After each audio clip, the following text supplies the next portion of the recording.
The eviction notice arrived on a Thursday, slid under the door of apartment 114 at Cedar Glen sometime between Clara's morning shift at the diner and her afternoon shift behind the pharmacy counter, and she found it folded in thirds on the linoleum when she came home at 4:30 carrying a grocery bag and her work bag and the residual smell of cooking oil that no amount of washing seemed to entirely remove from her hair. She read it standing in the entryway with her coat still buttoned, Iris's drawings covering the wall to her left, felt birds and improbably colored suns rendered with the certainty of a child who had not yet learned to doubt herself. By the end of this story, I'm also going to share something special with those of you who stick around to the end, something that can help you in your personal life. But first, let's get back to 60 days. The property management company had given her 60 days to vacate, which felt both like a long time and like nothing at all, depending on which end of the calculation she was standing at.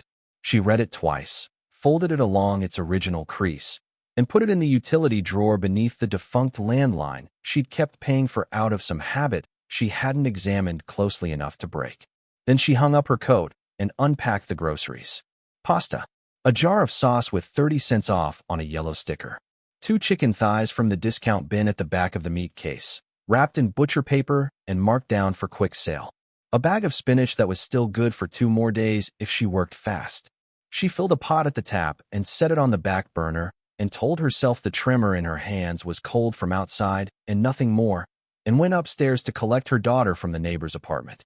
Iris was 7 and in 2nd grade and currently engaged in building a tower from empty paper towel rolls and a length of packing tape she'd found somewhere in Mrs. Reyes's kitchen. Her sneakers were on the wrong feet, as they often were by late afternoon, and her braids had mostly escaped their elastics and stood out around her face in a way that would have driven a different kind of mother to distraction. She looked up when Clara appeared in the doorway, and her face went from concentrated to bright in the way that children's faces do when they've been waiting for the one person they trust completely, that uncomplicated and absolute opening. They walked down together, Iris's hand in Clara's, Iris talking about the tower and whether it would have held additional paper towel rolls or whether the structural integrity had already been compromised at the 3rd level. And Clara listened and responded and carried the eviction notice in her mind like a stone she'd agreed to hold for a while. They ate dinner at the kitchen table, and Iris told her about kickball and a drawing of a horse that Mrs. Pell had put on the bulletin board and whether horses could swim, because Jaden in her class had said they could, but Iris was not fully persuaded of Jaden's reliability on the subject of animals. Clara asked clarifying questions and served the pasta and thought about 60 days and what they could become. Damon had left on a Tuesday in November 14 months ago, and the precision with which Clara could recall that Tuesday surprised her still, because the leaving itself hadn't been sudden in any real sense. He had been leaving for the better part of a year before the suitcases went, drifting the way a radio signal drifts when the transmitter and receiver are moving apart at different speeds, neither dramatic nor deliberate, just the slow cooling of something that had been warm. She had noticed and had not asked, had told herself she was reading into things, had made that choice over and over until the Tuesday, when she came home to 3 empty spaces in the bedroom closet and a note on the counter that said he was sorry and he needed to be honest with himself. He had found honesty with himself in the company of a woman named Beth, and he was now living with her in Louisville, 380 miles away, sending child support when the court made him, calling Iris on Sundays in a voice that sounded careful in the way people sound when they are trying to seem present while being absent. The job had lasted 6 months longer than the marriage. Clara had been accounts manager at Colby Reed Construction, handling payroll and vendor billing and the quarterly reviews that took over her life every 90 days, and she had been good at the work with the precise, methodical goodness of someone who was built for it. When the company merged with a Cincinnati firm, the new management brought its own team, offered Clara a severance package covering 4 months, and that was that. 4 months of severance, and then 117 applications sent into silence, and then the savings began to thin, and then they were gone. The diner work and the pharmacy counter together brought in a little over $2,000 a month after taxes. The apartment cost $1,150. Iris's after-school care with the neighbor cost $300. Groceries, gas, utilities, Iris's school supplies, the minimum payments on 2 credit cards whose balances she tried not to look at directly. The math had failed quietly, the way bad math does, invisible until the numbers had already arrived somewhere catastrophic. She had been patching the gap with the last of a retirement account cashed out early, the 10% penalty extracted by the government with the institutional indifference of a system not designed to account for bad luck arriving in clusters. The retirement account was empty now. The credit cards had no room. The eviction notice was in the utility drawer beneath the landline, and Clara had 60 days to do something she did not yet know how to do. She found the listing on a Friday morning during the 20-minute gap between shifts. She sat in the parking lot of the diner inn, her car with the heat running, and scrolled through county tax sale listings the way she had developed the habit of doing, not with genuine expectation, but because it was the only category of resource she hadn't fully exhausted. Tax sales were the hinge point of her thinking. Properties selling for what they were actually worth to someone with nothing, which was close to nothing, which at least cleared the first barrier. Every other barrier remained, but if you couldn't clear the first one, none of the others mattered. She had looked at dozens of listings across Indiana and Kentucky and the southern tier of Illinois. Most were city lots with structures too far gone to live in, or rural acreage burdened with environmental issues, or properties where the math on rehabilitation costs crossed into impossibility before she'd finished reading the description. The listings had become a kind of mental habit, something she returned to the way a tongue returns to a sore tooth, not because it helped, but because stopping felt like conceding. Then she opened a listing from Boone County, Missouri. A farmhouse on 9 acres, listed for delinquent property taxes, minimum bid $300. She read the description twice in the parking lot, and 3 more times during her break at the pharmacy that afternoon. Frame construction, 1938. Condemned by Boone County in 2019 following a structural assessment. Vacant since approximately 1971 per county records. No liens, no pending claims, deed to transfer clear at auction. 9 acres of Boone County land. A farmhouse that had been standing since before her mother was born. The photographs showed something she was charitable in calling a farmhouse. The front porch had collapsed on the right side, angling toward the ground at a diagonal. The siding had weathered to the color of old bone, some boards warped outward, a few missing to expose the house wrapped beneath. The roof, visible in the listing's drone image, sagged slightly along the ridge line, but appeared to be covering the structure. The windows were mostly intact, which surprised her. The 9 acres showed as a mass of volunteer trees and tall dead grass, and what had been a fence line along the county road, the posts still standing, but the wire long gone. She researched for 2 weeks before she let herself decide. Not just the listing, but the county tax records, the property history, the assessor's notes from the condemnation. The condemnation was based on porch structural failure and a compromised load-bearing wall identified in the exterior assessment, not foundation catastrophe, not framing collapse. The assessor's notes said the property was uninhabitable without renovation. She understood the difference between uninhabitable and unsalvageable. She had been researching old house rehabilitation every evening for 3 weeks, had read enough to know what questions to ask.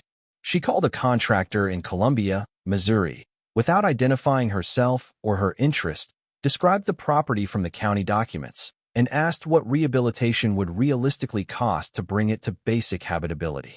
He said $40,000 to $80,000, which was money she didn't have, but the range told her something. The high end of the estimate suggested a house worth fighting for, not a structure he was recommending they tear down and forget.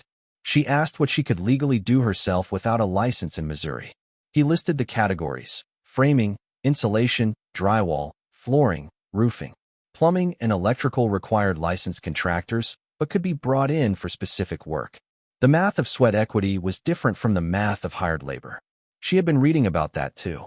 She called Renata on a Sunday afternoon when Iris was at a school friend's house, and she had the apartment to herself, and the decision was nearly made. Renata was 3 years older and had married a man who worked in corporate finance and lived in a suburb of St. Louis in a house with a mudroom and a garage that held 2 cars and storage enough for the accumulated goods of a life that had proceeded correctly. Renata loved Clara with the genuine warmth of an older sister who had watched the younger one make choices she couldn't fully endorse, a love both real and laced with the specific exhaustion of caring about someone who kept walking toward walls. She listened to the full explanation. The farmhouse, the 9 acres, the $300 bid, the plan to live there while making it habitable over time. When Clara finished, Renata was quiet for 3 or 4 seconds. Clara, you cannot take a 7-year-old to a condemned building. The county condemned it based on porch failure and one wall section. The main framing appears to be intact. The foundation is poured concrete. The roof is still covering the structure. That sounds like something you read online. It is something I read online. It's also accurate. You don't have renovation money. You said $40,000 at minimum, which is why I'll do the work myself, starting with what makes it safe and livable and moving out from there as I save. A pause. In Iris's school? I'll enroll her in Boone County. Kids adjust faster than adults. You know that. Another pause, longer, the kind that meant Renata was marshaling something she'd decided to say. You know I have the guest room. You and Iris could stay with us while you figure out something more stable. The offer stands. Clara said, I know it does, and I'm grateful. She meant both things exactly as stated. She also knew that the guest room in St. Louis came attached to Renata's ongoing assessment of her situation, which was delivered with love, but without the recognition that Clara had already assessed her own situation and arrived at conclusions Renata hadn't reached and would not reach, because Renata had not been in the situation and did not know what it felt like from the inside. Staying with Renata would be rescue, and rescue had a cost that wasn't money. You'll call me when it goes wrong, Renata said. Yes, Clara said. She meant it without any implication of failure. 3 days later, Damon called. He'd heard through some chain of communication Clara couldn't reconstruct that she was looking at property in Missouri, and he wanted to know what she was thinking. She explained it in the same terms she'd used with Renata. The farmhouse, the auction, the plan. He said her name in the way he said it when he was about to deliver his assessment of her judgment, which was the way you say a word when you're using it as punctuation for concern you don't entirely feel. You're going to move Iris to a condemned house in rural Missouri. I'm going to move Iris to a property I own outright, in a county with functioning public schools, where the cost of living will allow me to build actual stability for the first time in over a year.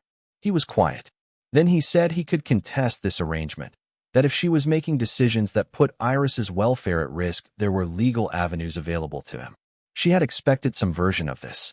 She had spoken to a legal aid attorney 3 weeks prior. Temporary relocation to a property in clear legal ownership was not grounds for a custody challenge when the relocating parent was employed and actively providing for the child's needs. She told him this. He was quiet again. Then he said he supposed she knew what she was doing. She didn't know what she was doing. She was going to do it anyway. The auction was held on a Wednesday morning in a Boone County government annex that smelled of old carpet and the accumulated hum of bureaucratic process, which Clara found strangely calming because bureaucratic process at least followed rules. Iris sat beside her in a folding chair with her library book, her feet not reaching the floor, reading with the absorbed completeness she brought to books in the way that some children bring to television. 11 properties went through. Clara watched 6 go to men with phones who treated the process the way people treat professional obligations, competent and without attachment. When the farmhouse on Old Harlan Road came up 7th, Clara raised her bidder's paddle. Nobody bid against her. She filled out the transfer paperwork at a county clerk's counter that smelled of toner cartridges, Iris leaning against her arm and reading without appearing to pay attention to her mother's business, which was probably accurate and probably also not entirely true. $300. 9 acres. A farmhouse built when her grandmother was in elementary school, vacant for 50 years, waiting in Missouri's February cold for someone with no better options to come along and make something out of it. The drive out to the property took 20 minutes from the county building. They went west on the county road and then south on a gravel road marked with a reflective post and no other signage. The winter fields brown and bare on either side, the sky low and gray with clouds that hadn't decided what they wanted to do with themselves. The gravel road bent around a long curve, and then the farmhouse appeared, set back from the road behind a stand of trees that had grown up in the 50 years since anyone last tended the land around it. Young oaks and a scatter of cedar whose dark green held through winter when everything else had gone dormant. Clara stopped the car on the gravel verge and looked at what she had purchased. It was larger than the photographs had suggested. The 2-story structure held its ground despite the collapsed right section of the porch, which she could see now had failed along a diagonal, the roof above it hanging from the main house framing rather than standing on its own supports. The wood siding had gone silver gray with age and weather, the grain raised by decades of wet and dry cycles. Some boards cupped, but most of them still in their original courses. 3 windows on the ground floor retained their glass. One had been replaced with plywood at some point and had since weathered to match the siding almost exactly. The upper floor windows were all intact, which was better than she'd allowed herself to expect. The chimney stack showed damage at the cap, but stood plumb through its full height. The foundation perimeter was visible beneath the overgrowth and looked continuous. Iris had pressed her face against the passenger window and was looking at it with the focused attention she brought to things she was still deciding about. "It looks tired," she said. Clara turned in her seat. "Yeah, it does. Like it's been waiting. Maybe it has." A pause. "Is it really ours now?" "Bought it this morning." Iris pulled back from the window and looked at her mother with the seriousness of someone taking on a responsibility they understand is real. "Then let's go see it." They walked the perimeter in the cold, Clara moving carefully through the overgrown yard and cataloging what she saw. The foundation cracks along the north side were horizontal, running between concrete courses rather than through them, which she'd read was the less serious type, indicating settling rather than active structural movement.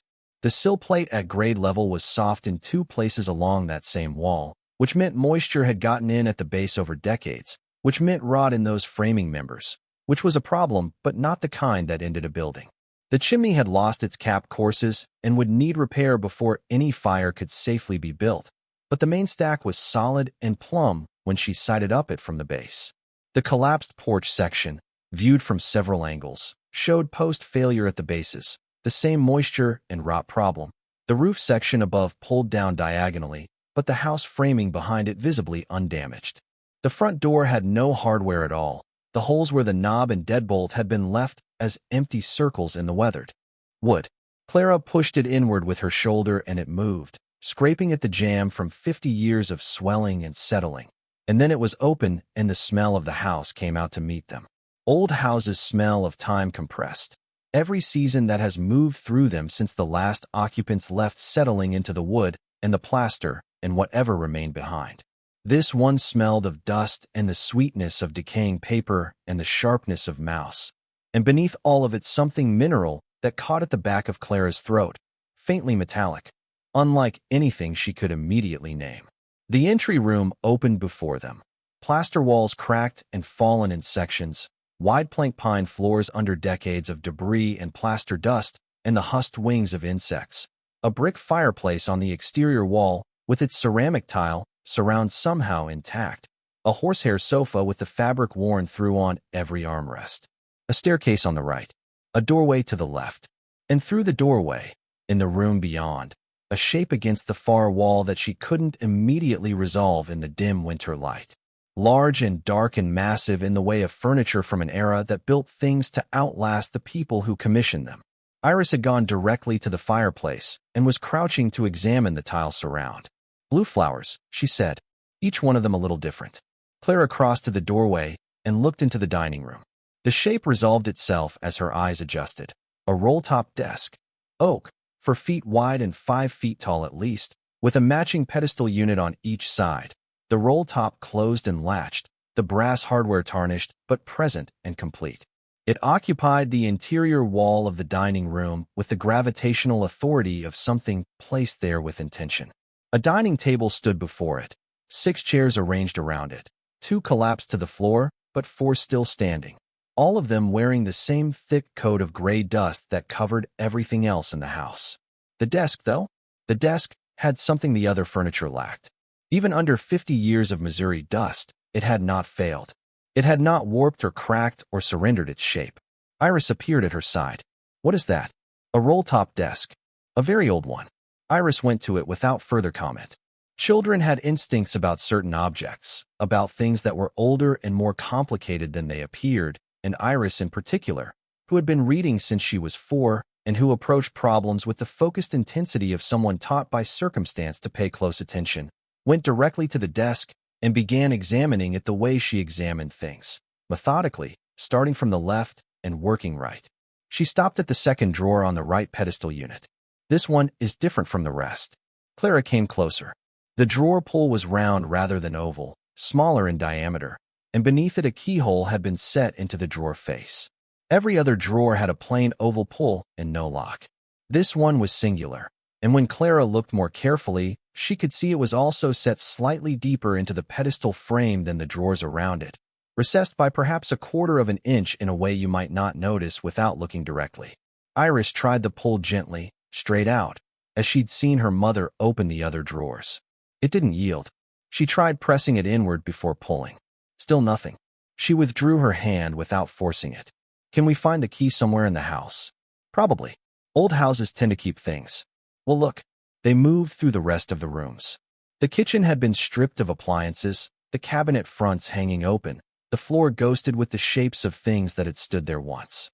A pantry off the kitchen retained its shelves, stocked with canned goods whose labels had gone brown and most of whose contents she would not trust regardless. The downstairs bathroom held a pedestal sink with a hairline crack and a toilet that would need full replacement. A mouse sat on the fireplace hearth in the front room and regarded them with the composure of a long-term resident before retreating into the firebox at its own pace and without apparent alarm. Upstairs were 4 rooms, 2 with intact plaster and floors that held weight without significant protest. One ceiling bore a large water stain in concentric rings from a roof leak above. The plaster bubbled and discolored but not yet failed, and the roof above it appeared from the exterior to have been repaired at some point. The shingles above that section newer than the surrounding field. The bathroom held a clawfoot tub that was intact and remarkable, the enamel stained but uncracked. A cedar closet off the larger bedroom still held the faintest trace of its smell, which seemed impossible after 50 years, and yet was there, the oil doing what it was designed to do long after the hands that had built the closet were gone. On the highest shelf of the cedar closet, a tobacco tin. She opened it without particular expectation. Inside, 3 pennies, a cufflink with a post back, and a folded piece of paper. She unfolded the paper and held it in the light from the closet doorway. A column of numbers in pencil, 3 of them, 14, 27, 3, nothing else. She studied them for a long time. They didn't look like measurements. The handwriting was too careful for something jotted in haste, each digit formed with the deliberateness of someone who needed the record to be accurate. A combination of some kind was the first thought she had. The second thought was that a combination needed a lock, and the only lock she'd encountered in the house was the one on that desk drawer, which had a keyhole rather than dials. She looked at the cufflink again. Round, simple, brass, the post the gauge of a thick needle. She looked at the hole beneath the keyhole in her memory, which she hadn't been able to stop thinking about since she'd found it. She put the tin in her coat pocket and went downstairs without saying anything to Iris about the numbers, because she wanted to understand before she explained. That night they slept in sleeping bags on the dining room floor. Iris tucked into hers with a flashlight, whose clicking eventually slowed and stopped somewhere past 9 o'clock. Clara lay in the dark and listened to the house settle around them. Old houses breathe. This one breathed steadily in the cold, wall framing contracting as the temperature dropped, joists ticking, the wind finding every gap around the window frames in a language she would spend the next weeks learning to answer. She could hear, in the intervals between gusts, a very faint sound from somewhere beneath the floor, not the settling of the foundation, not the contraction of old wood, but something she couldn't categorize. Something that sounded like ventilation, almost. Like air moving through a space that was not the basement she'd looked down at through the kitchen access hatch, which had appeared ordinary. Stone walls, dirt floor, old shelving. She told herself it was the winter wind finding its way under the sill plate along the north wall, and she believed this well enough to sleep. She thought about the desk and the locked drawer and the man who had lived here alone from the early 50s until his death in 1971 and had left everything behind when he went. He had left the furniture and the receipts and the letters in the cubbies, the tobacco tin on the highest closet shelf, the cufflink, and the 3 numbers on a folded paper. He had left the locked drawer locked. She thought about the tobacco tin's placement specifically, the highest shelf, in the most interior room of the house, in a closet that smelled still of cedar, behind a door you wouldn't necessarily open if you were just passing through. Not hidden, exactly, but placed with the confidence of someone who understood that only the right kind of careful attention would find it. She thought about the cufflink and the 3 numbers, and whether they were related or whether she was building a theory from objects that simply shared a tin. She fell asleep before she arrived at conclusions. Morning came gray and cold. Clara woke with the particular stiffness of someone who had slept on a wood floor in 50-degree air and lay still for a moment listening to the house before she moved. Iris was still sleeping, her dark hair spread against the pillow Clara had brought from the car, her face carrying the smoothness of a child who had not yet learned to carry worry into sleep. Clara got up carefully and went to the car and retrieved the small camping stove they'd packed and made instant coffee in the cold, standing on the porch where the intact section of the decking held, looking out over the overgrown yard toward the line of cedars along the road. The morning air smelled of cold earth and pine and the particular mineral sharpness she'd noticed the day before, coming from somewhere she hadn't located yet. Before she went back inside, she paused at the porch steps. She needed to check the foundation perimeter on the east side, which she hadn't gotten to the previous afternoon. She needed to see what the sill plate looked like at the corner where the collapsed porch joined the main house structure. She called in through the open door that she'd be back in 10 minutes and heard Iris stir and start to wake. She was halfway around the east side of the house when she heard Iris's voice behind her. "Mom." She turned. Iris stood in the doorway, still in her sleeping bag socks, hair loose, holding her flashlight. "Don't open that drawer without me." Clara looked at her daughter. "I wasn't going to open anything yet." Iris met her eyes with the gravity of someone who had thought about this. "I know, but just in case. If you go back inside first. That drawer is ours together." Clara felt something settle in her chest. She held up her hand. "Deal." She finished checking the east foundation corner, noted where the sill plate would need reinforcement where the porch framing had pulled at it, and walked back in to make Iris a bowl of oatmeal on the camping stove and tell her about the gas station at the County Road junction she'd spotted the day before. The station served as convenience store and gathering point both, shelves packed with canned goods and work gloves and motor oil, a coffee machine that was clearly the primary reason for most visits. The man behind the counter was in his late 60s, face weathered by outdoor work in all seasons, a flannel shirt with a frayed collar, a name tag that read Earl in block letters worn from years of placement. Clara bought 2 coffees in paper cups and a box of powdered donuts and asked, while Earl made change, whether he knew anything about the property on Old Harlan Road. He said the farmhouse before the sentence was finished, not as a question. "You know it. Everybody on this stretch of road knows that place, or knew of it." He counted change with the deliberateness of someone who had been handling cash for decades and trusted the process. "Man who lived there was before my time mostly, but people remember him. Harlan Goss. Lived there alone from sometime in the early 50s until he died in 71. Kept very much to himself. Do you know what kind of work he did?" Earl leaned on the counter in the way of someone settling into a conversation that had been waiting. "Government work," was the general understanding people had. He drove to Kansas City sometimes, further sometimes. Topeka. Someone said they saw him once coming back along the Fort Leavenworth Road. But nobody was clear on the specifics, and he didn't volunteer them. He bought his groceries and his hardware and his gasoline, and he went home. After he died in 71, there was nobody to come back for anything.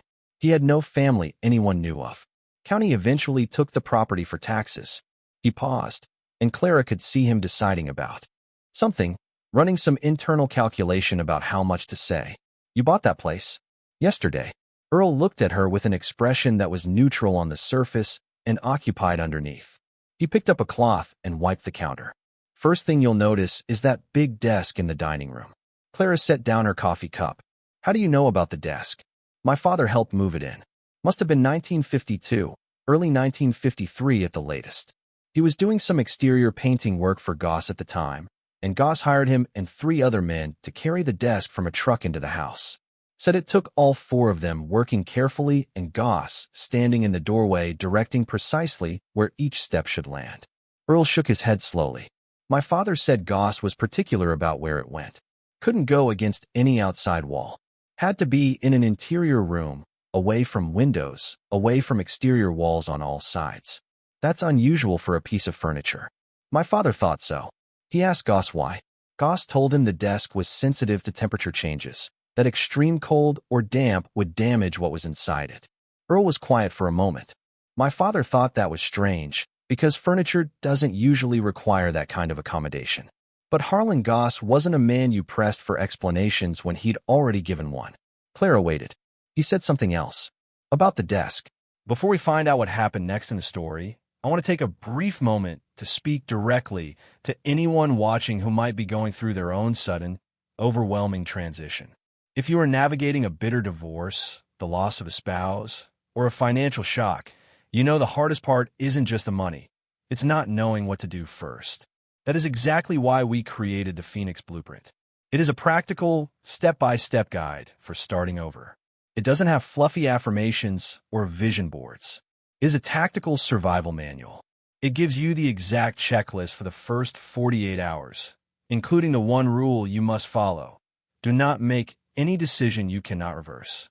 It includes the Found Money worksheet, showing you exactly how to check state databases because 1 in 7 Americans actually has unclaimed money waiting for them right now. It even gives you word-for-word boundary scripts to use when family members pressure you for money or try to make decisions for you. You can get the entire guide right now for just $17. If you're watching on your TV, just pull out your phone, open your camera, and scan the QR code on the screen right now. If you're on a computer or phone, click the top link in the description. You don't have to figure this out alone. Now, let's get back to the story. Earl seemed to be testing the words before releasing them. Said Harlan told him once that the desk contained a drawer that hadn't been opened since before the war. That the drawer would open itself when the right person came along. My father thought he was being poetic or a little strange, or both. Harlan was a man given to that kind of speech. Earl spread his hands. I'm just telling you what I was told. Clara took her coffees and the donuts and drove back to the farmhouse with Earl's words running alongside her thoughts, not quite fitting into the framework of what she knew, but not impossible either. A drawer that hadn't been opened since before the war. A government man who drove toward military installations and kept his desk away from exterior walls and died, without family, and left everything behind in a house that the county had eventually reclaimed for unpaid taxes. A man who had told a painter in 1952 that the desk was sensitive to temperature, which was the kind of explanation a person gave when the real explanation was classified. A man who had believed the drawer would open itself for the right person, which was not poetic in the way Earl's father had taken it, but practical. The right person would find the tobacco tin, would understand that the cufflink went somewhere, would be the kind of person who tried the counterclockwise direction when the clockwise direction yielded nothing. She thought about the kind of person Harlan Goss had been imagining. She thought about what kind of person arrived at a condemned farmhouse in February with a 7-year-old daughter and a sleeping bag and $300 spent on the deed, and whether that was the kind of person he had met. Desperate enough to look carefully, humble enough to see what was actually there, rather than what she wanted to find. She thought about this for the full 20 minutes back to the farmhouse, and by the time she turned off the gravel road, she had arrived at something she couldn't quite name, which was adjacent to certainty without quite being it. Iris was dressed and waiting near the dining room doorway when Clara came in. She took her coffee cup and her donut and gave her mother a look that communicated her readiness without any accompanying drama, which was one of Iris's qualities Clara had come to rely on most heavily in the past 14 months. They stood together in front of the desk. Clara tried the unlocked drawers first, working from the top of each pedestal unit downward, because that was the methodical way, and she had learned that methodical was the only way that didn't cause you to miss things. The contents were the contents of a working life: dried rubber bands, a box of carbon paper, pencils worn nearly to stubs, a folder of hardware supply receipts dated 1968, a staple remover whose rubber had gone hard. In the bottom drawer of the left pedestal, a collection of rubber-banded papers that had been tied for so long the rubber had fused to itself, and when she broke it free the papers turned out to be technical drawings of some kind, mechanical in nature, with measurements and annotation she couldn't immediately parse. She photographed everything with her phone before replacing it. She pushed the latch on the roll top and lifted slowly. The slats moved in their tracks with the careful deliberateness of something that hadn't moved in decades. And then the top was up and the interior was open. Cubbies, some of them holding papers gone cream brown and brittle, a pen tray with 2 dried fountain pens, a carved wooden box that rattled and turned out to hold a mass of paper clips corroded to a single solid form. The papers in the cubbies were letters, the oldest she could read dated from September 1951, written in a careful hand she couldn't make out fully in the dim light. She photographed the letters without removing them. Then she turned to the locked drawer. The round pull didn't respond to direct outward pressure. It didn't respond to pressing in before pulling. She tried rotating it clockwise with 2 fingers and felt only the mild resistance of brass against old brass. Then she tried counterclockwise. The pull moved. 1/4 turn, measured, precise, and she felt below her fingertips the release of something held for a very long time, like a mechanism that had been waiting for exactly this direction of pressure. The pull sat now at a rotated angle, and below it the keyhole had shifted slightly to one side, and in the space the keyhole's movement had exposed, a small circular hole had appeared, perhaps the diameter of a pencil. Iris pressed close against her side, looking at the hole. Something goes in there. Clara put her hand into her coat pocket and found the tobacco tin. She opened it and held the cufflink up next to the hole. The post on the cufflink was the right gauge exactly. She looked at Iris. Iris looked at the cufflink and at the hole and at her mother. Put it in. Clara inserted the post into the hole. It slid in cleanly, seating against something internal with the precision of a machined fit, and she turned it 1/4 turn, the way you'd turn a key, and felt the mechanism engage, components aligning in the dark interior of the desk with a sequence of small, exact sounds. Then the drawer moved, not outward on its standard slides, but downward, dropping a measured inch onto a different set of tracks. And when she drew it out now, it came freely, gliding on wooden runners that had been built into the pedestal beneath the standard hardware. And it came much further out than a drawer of that depth had any right to come, nearly double the expected depth, as though it were drawing from space that nominally belonged to the wall behind the desk. The drawer was filled. A metal box sat in the front section, gray-green, the size and weight of a shoebox, but heavier when she touched it. Military issue, the kind she recognized from photographs of army supply depots, with a 3-dial combination lock built into the face. The dials were numbered 0 through 9 in white on black, the box itself showing the specific dents and scratches of something that had been used and transported and had a history of being carried by hands that considered it important enough to take care of. Behind the box, rolled carefully and held with a steel spring clip, a sheaf of documents. The paper was cream-colored and substantial, the kind of weight that was used for things meant to last, and when she angled it toward the gray light from the window, she could see a watermark in the paper that she didn't recognize, but that had the look of official origin. And beneath the documents, an envelope, sealed. One line written across the front of it in the same careful hand she'd seen in the letters in the cubbies above, the ink faded to brown, but legible. To whoever comes after. Clara stood with her hand on the edge of the open drawer and looked at what Harlan Goss had put inside it and not retrieved for 50 years. The house was quiet except for the wind at the windows, and outside the February fields lay patient under their cold sky, and inside this farmhouse that she had purchased for $300 the metal box sat, with its combination lock, facing outward, and the documents weighted in their steel clip, and the envelope sat beneath them, with the patience of something that had learned not to expect anyone in particular. Iris was so close beside her that Clara could feel the warmth coming through the child's coat. "What's in the box?" "I don't know yet." "What does the envelope say?" She had already read it. "To whoever comes after." Iris read it herself, quietly. The way she read things, she was making sure she had right. Then she was still for a moment. She looked at her mother. "That's us." Clara looked at her daughter. 7 years old and standing in a farmhouse they'd bought for $300 because the alternative was nothing. Her sneakers on the right feet for once. Her hair still loose from sleep. Her face carrying no fear at all. Only the focused readiness of someone prepared to find out what comes next. "That's us," Clara said. She lifted the rolled documents from the drawer with both hands, eased them out of the steel clip, and unrolled them slowly.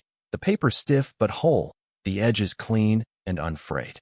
In the gray morning light of a condemned farmhouse on Old Harlan Road, she read the first page. Department of the Army, United States of America.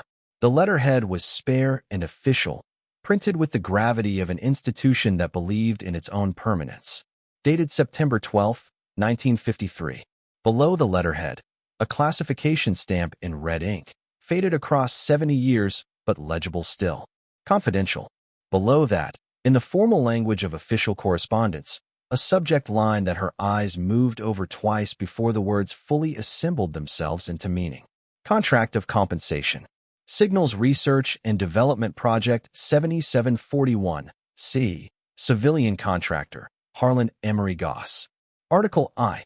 Terms of compensation upon successful deployment and transfer of proprietary methodology. She read no further. She stood with the document in her hands and looked at it and felt the specific quality of a moment that is in the process of dividing things, the way such moments feel when you are standing directly inside them rather than reconstructing them later. The strong box with its 3-dial lock waited in the drawer. The envelope, for whoever comes after, waited beneath where the documents had been. Outside, the Missouri winter sat cold and patient on 9 acres of land that had been waiting half a century for someone to come looking. Iris held her flashlight steady in both hands, aimed at the page, saying nothing. What does it mean? Clara rolled the document back into its careful cylinder. She slid it into the spring clip and placed it back in the drawer and looked at the strong box beside it, at the dials set to 000, at the envelope beneath. I need to understand it before we go further, she said. We're going to do this right. We're going to read everything in order and understand it before we touch anything else. Okay. Iris lowered the flashlight. Clara closed the drawer. The mechanism clicked back into its locked position, the internal components settling into their resting state, and she left the cufflink in the small hole and the round pull in its rotated position and covered the desk with a canvas drop cloth she found in the corner of the room.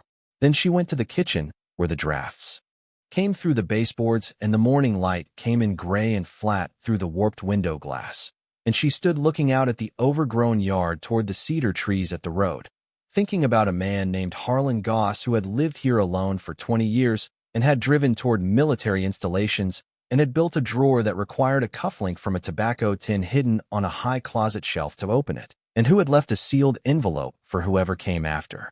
A man who had believed someone would come after, who had set up the conditions of that coming with the precision of someone who understood that the right person would be the kind of person who would find the tin and understand what the numbers and the cufflink meant without being told.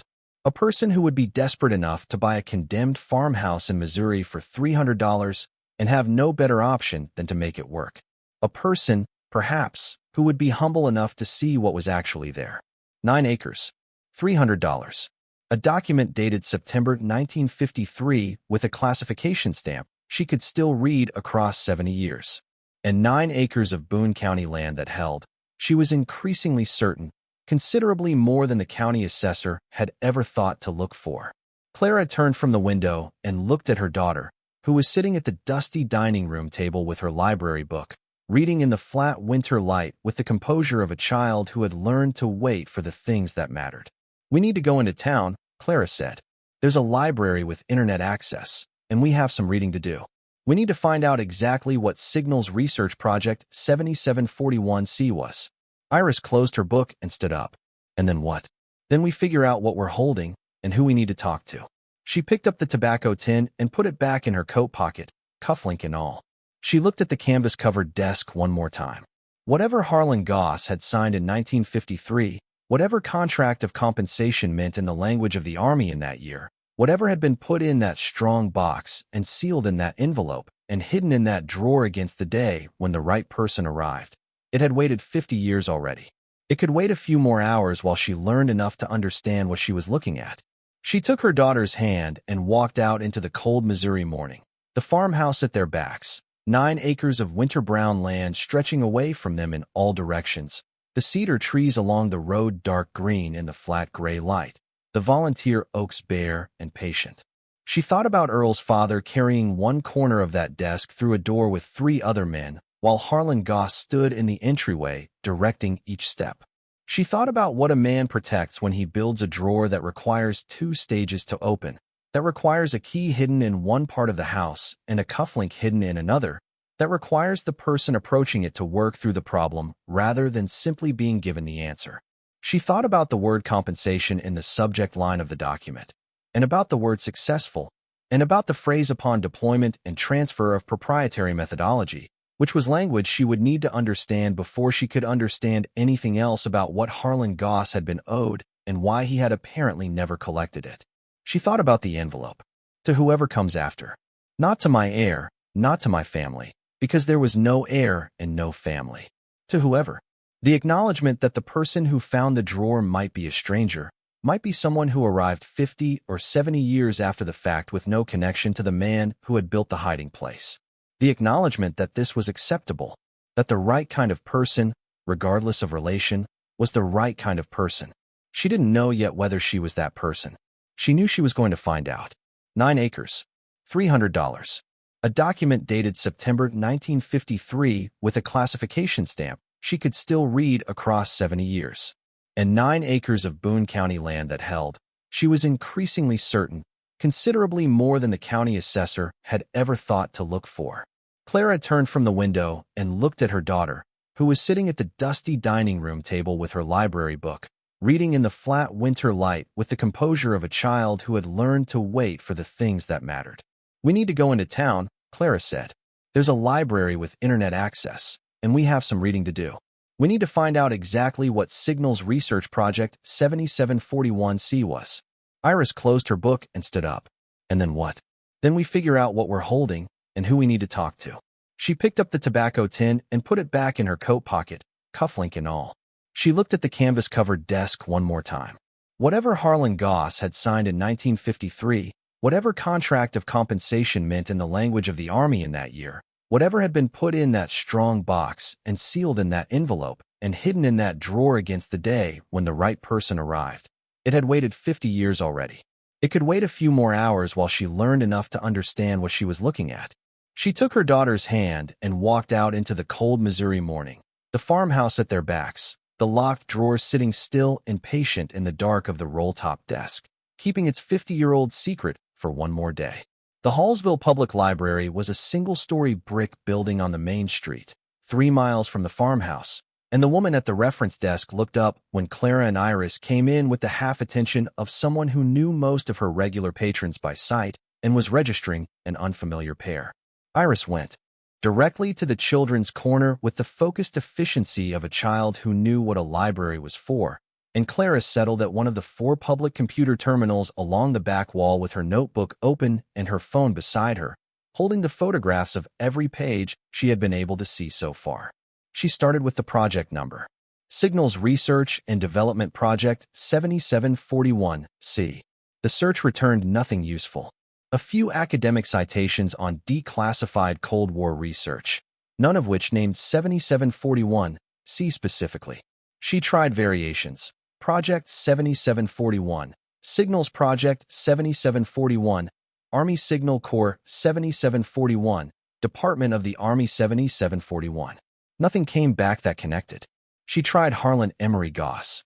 The search returned a genealogical website citation, a 1971 obituary stub from the Columbia Daily Tribune that gave his dates and listed no survivors, and noted civilian service with the Department of the Army during the 1950s, and a single publication from 1962 in a now-defunct journal called Communications Engineering Quarterly titled Distributed Frequency, Encoding in Tactical Radio Networks. She clicked through. The author byline read H. E. Goss, Civilian Consultant, Department of the Army, with no further attribution. The paper itself was technical to the point of being unreadable to her, dense with mathematical notation she couldn't parse, but she photographed the abstract and the introduction and the conclusion section with her phone. Whatever Harlan had done, it had been done in the open enough at one point to publish. She searched the journal name. Communications Engineering Quarterly had been published from 1958 to 1969 by an industry association that no longer existed. She searched the title of the paper itself. Distributed frequency encoding turned out to be the technical term for what most people would now call frequency hopping, a method of transmitting radio signals across multiple frequencies in rapid sequence, making the transmission resistant to jamming and difficult to intercept without knowing the specific hopping pattern. The Wikipedia entry on frequency hopping mentioned that the technology had been developed under classified military research programs in the early 1950s and had become foundational to modern secure communications, with applications in everything from military radio to civilian cellular networks. The patents were where the picture began to sharpen. Multiple patents had been filed in the late 1950s by an entity called Argent Industries, later restructured as Argent Defense Systems. The patents covered specific implementations of distributed frequency encoding, and the patent applications cited prior work conducted under United States government auspices, licensed from the Army Signal Corps Proprietary Research Program. The patents had expired decades ago, but the technology had remained under continuous defense, contracting through Argent. Argent Defense Systems was now publicly traded, headquartered in Arlington, Virginia. Annual revenue of $4.8 billion. Primary contractor for secure communication systems used by the Department of Defense. Clara wrote it all down. She found a 1956 news article from the Washington Star describing Argent Industries being awarded an initial contract to develop and produce secure communications equipment based on Army Signal Corps proprietary methodology under licensing agreement. And the article quoted the company's then president as crediting the foresight of the Army's research division for the technology. No civilian researcher was named anywhere in the article. She kept reading. A 1962 article in the Wall Street Journal noted Argent's IPO at a valuation of $28 million, attributing the company's growth to its dominant position in secure tactical communications for the Department of Defense. A 1978 profile in Forbes described Argent's expansion into commercial applications of frequency hopping technology, with the company now licensing its patents to civilian electronics manufacturers across the consumer radio and early cellular markets. A 1994 corporate history published on the company's own website credited the work of the Army Signal Corps Research Division for the foundational methodology and named 3 different Army officers as contributors, none of whom had been involved in 1953, all of whom had since died or retired into private consulting positions with Argent or its subsidiaries. The pattern was consistent. The corporate history of Argent Defense Systems had been written to acknowledge Army Signal Corps as the source of the technology, which was technically accurate, and to credit specific Army personnel as the developers, which was not. The civilian engineer who had actually done the work had been written out of the record so completely that his name did not appear in any of the public histories Clara could find.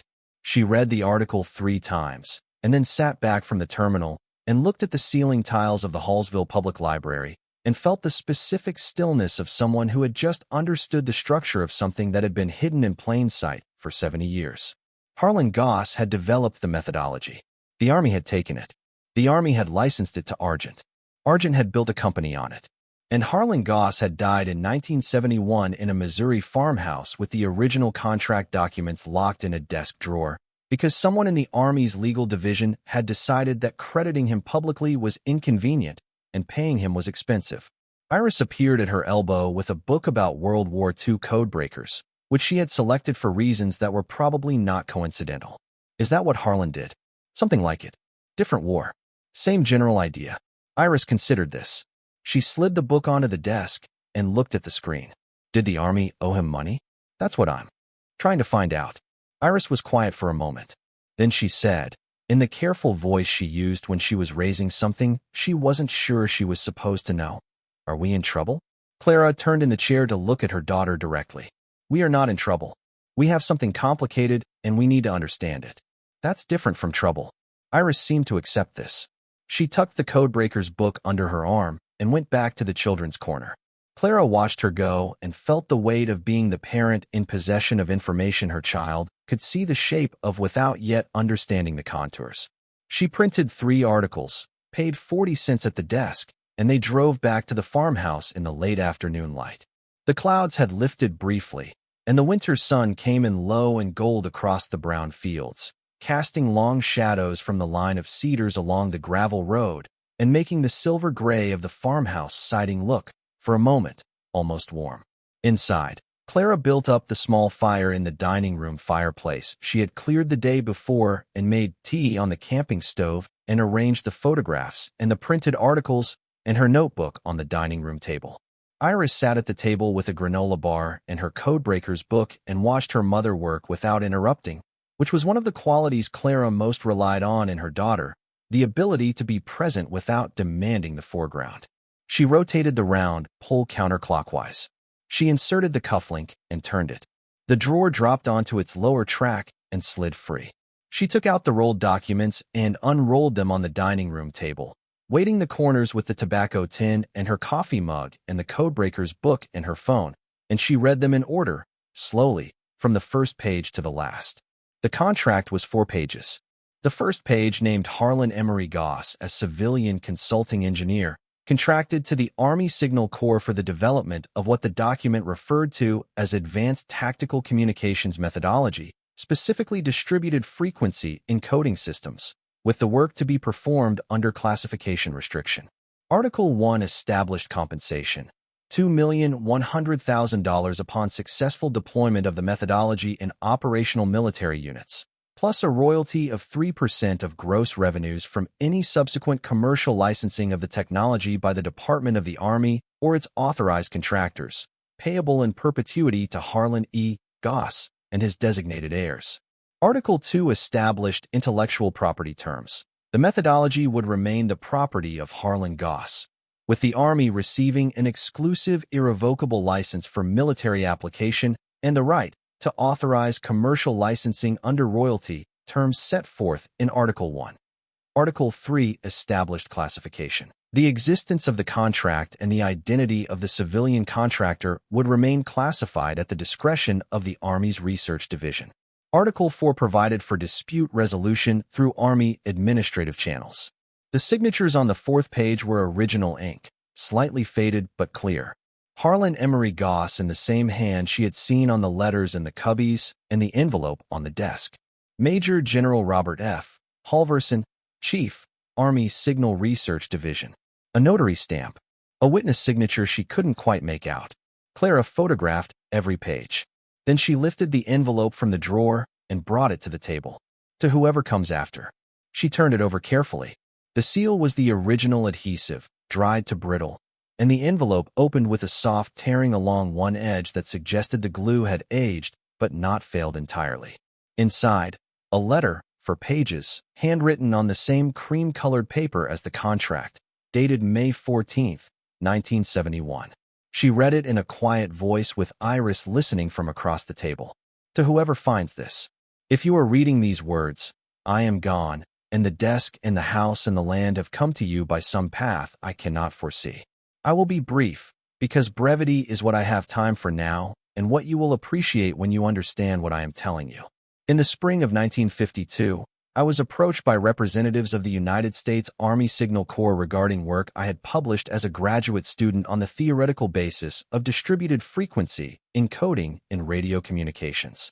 The Army was interested in operationalizing the methodology for tactical military use during what was then an escalating conflict in Korea and an emerging confrontation with the Soviet Union. I was offered a civilian consulting contract to lead the development of operational systems. The contract terms were generous, substantial upfront compensation upon successful deployment, ongoing royalties on any commercial application, retention of intellectual property in my name. I signed the contract in September 1953 after 18 months of preliminary work. You will find the original in this drawer. The methodology was successfully deployed in operational units beginning in 1955. The Army then entered into a licensing agreement with Argent Industries to commercialize the technology for broader military and eventually commercial applications. Under the terms of my contract, I was entitled to the upfront payment plus ongoing royalties of 3% of gross revenues from licensing. I received nothing. In November 1955, I received notification from the Army's legal division that the project had been reclassified retroactively and that my contract was being voided under national security provisions. The notification was signed by an officer I had never met and contained no provision for appeal. When I attempted to contact General Halverson, who had signed my contract, I was informed that he had retired and could not be reached. When I retained an attorney, in 1956, my attorney was informed that any litigation regarding the contract would result in my own prosecution under classification statutes. I was 31 years old. The attorney advised me to walk away. I did not walk away entirely. I retained the original documents, which the Army's legal division had carelessly assumed were in their exclusive possession. I retained the technical specifications of the methodology, which they had assumed only they understood well enough to reproduce. I retained the records of correspondence, which they had assumed I had destroyed. I built this house in 1957 with the modest savings I had accumulated. I lived alone here for the remainder of my life. I made no further public attempts to recover what I was owed, because I understood the cost of the attempt would exceed any plausible recovery during my lifetime. I am writing this in May 1971. I have been diagnosed with pancreatic cancer and have perhaps 3 months remaining. I have no heirs. I have no family. The documents will pass with the property to whoever takes possession of it next, and that may be no one at all, in which case all of this will eventually be reduced to dust by the natural processes that reduce all human enterprise to dust eventually. But I believe, against my better judgment, that someone will come. Someone for whom this house is the last available choice, who arrives without alternatives, who is therefore careful and humble enough to look closely at what is here and find it. To that person, I leave the following: the contract documents in this drawer, authenticated originals, the technical specifications and additional contractual records in the strongbox beside this letter. The combination is 3 two-digit sequences found in a tobacco tin on the highest shelf of the cedar closet in the upstairs bedroom. The combination is to be entered as you find it, in the order written. Reverse the dial direction at each turn as a standard for such locks. A complete record of the licensing revenue Argent Industries and its successors have received from the Army's authorized commercialization of my methodology, maintained current to the date of this letter. This record is in a leather-bound ledger in the strongbox. A second cache, below this house, containing the operational prototypes and the remainder of the documentation. The access to that cache is through the basement, behind the boiler, through a panel that is fitted to appear continuous with the foundation wall. The combination on the door to that space uses the same numbers, in reverse order. I have one request, which you may honor or disregard as you see fit. If the compensation owed under the original contract can be recovered, in whole or in part, I would ask that half of any net recovery be directed to the families of veterans of the Korean and Vietnam conflicts, particularly those whose family members served in Signal Corps roles. The technology one developed saved American lives. I never intended that it should profit only the corporation that took credit for it. The remainder is yours, to use as you see fit, with no obligation to me or my memory. A final note.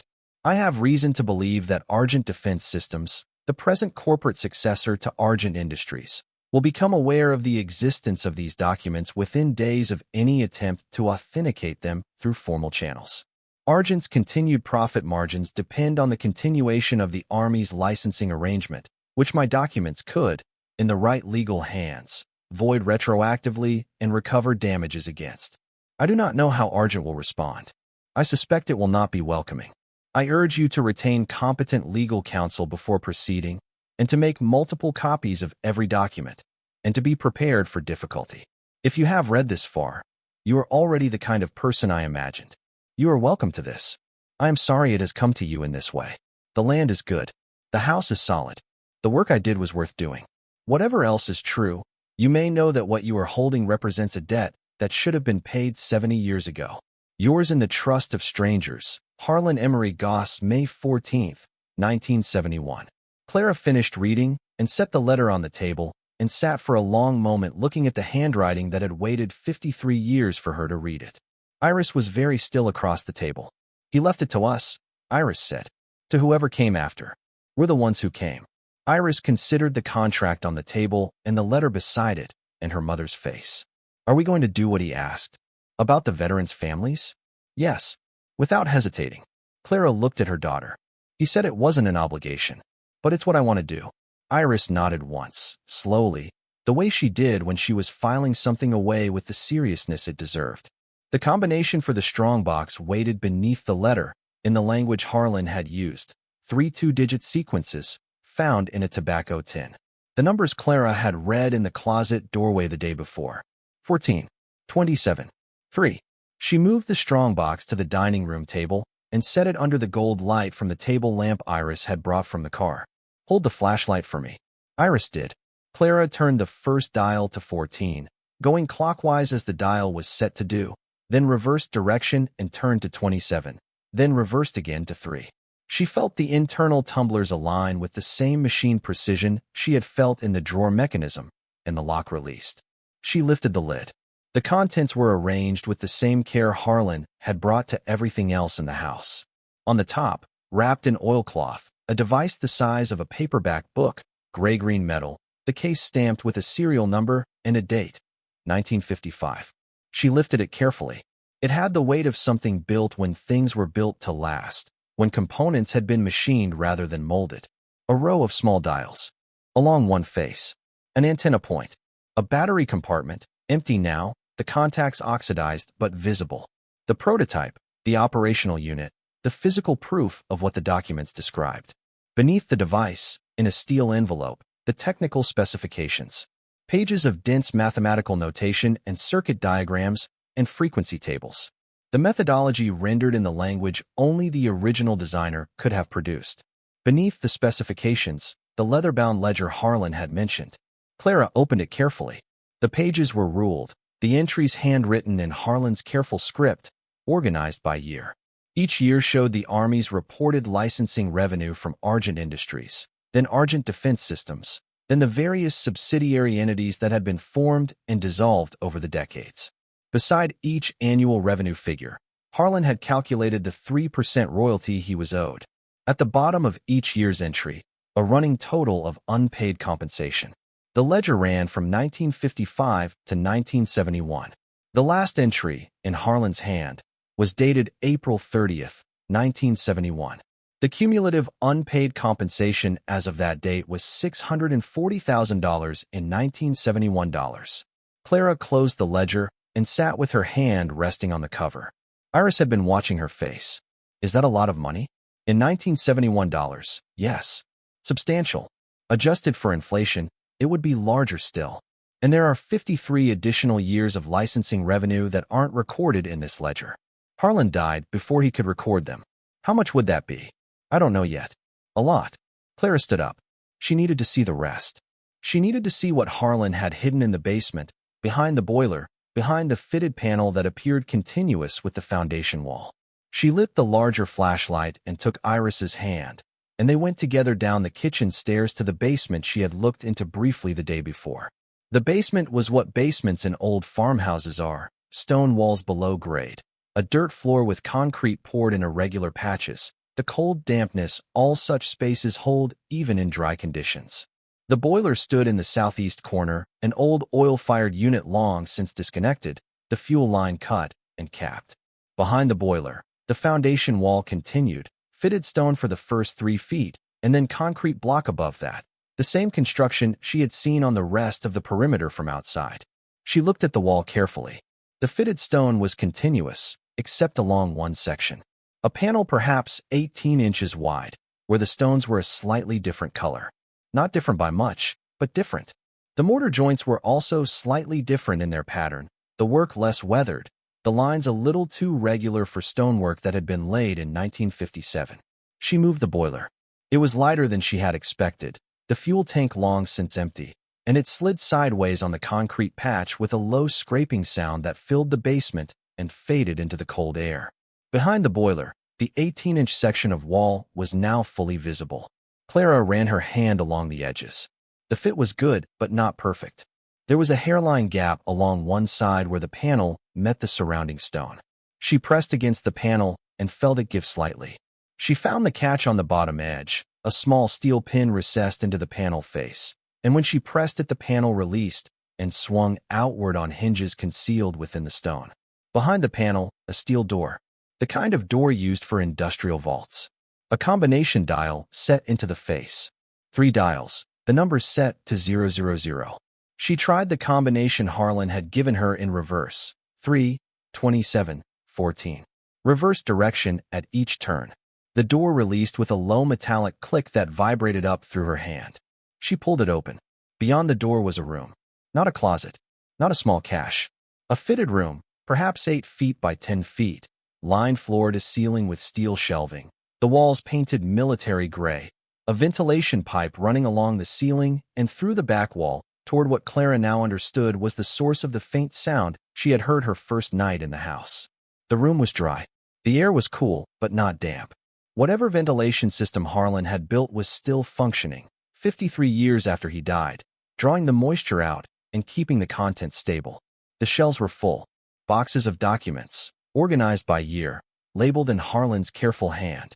File cabinets along the far wall, each drawer labeled by category: correspondence, technical, financial, legal. A larger device sat on a workbench against the right wall, the full assembly of the technology described in the prototype upstairs, with cabling and components and what looked like a power supply, all of it preserved in the dry cool of the sealed room. A small floor safe in the corner. A metal locker beside the safe. Clara stood in the doorway and tried to take it in. The room had the quality of a workspace that had been left mid-thought, as though the person using it had stepped away to answer a phone and never come back. Pens and a coffee mug on the workbench. A pad of yellow lined paper with a calculation half finished. A small electric heater plugged into an outlet she had not previously noticed in the corner.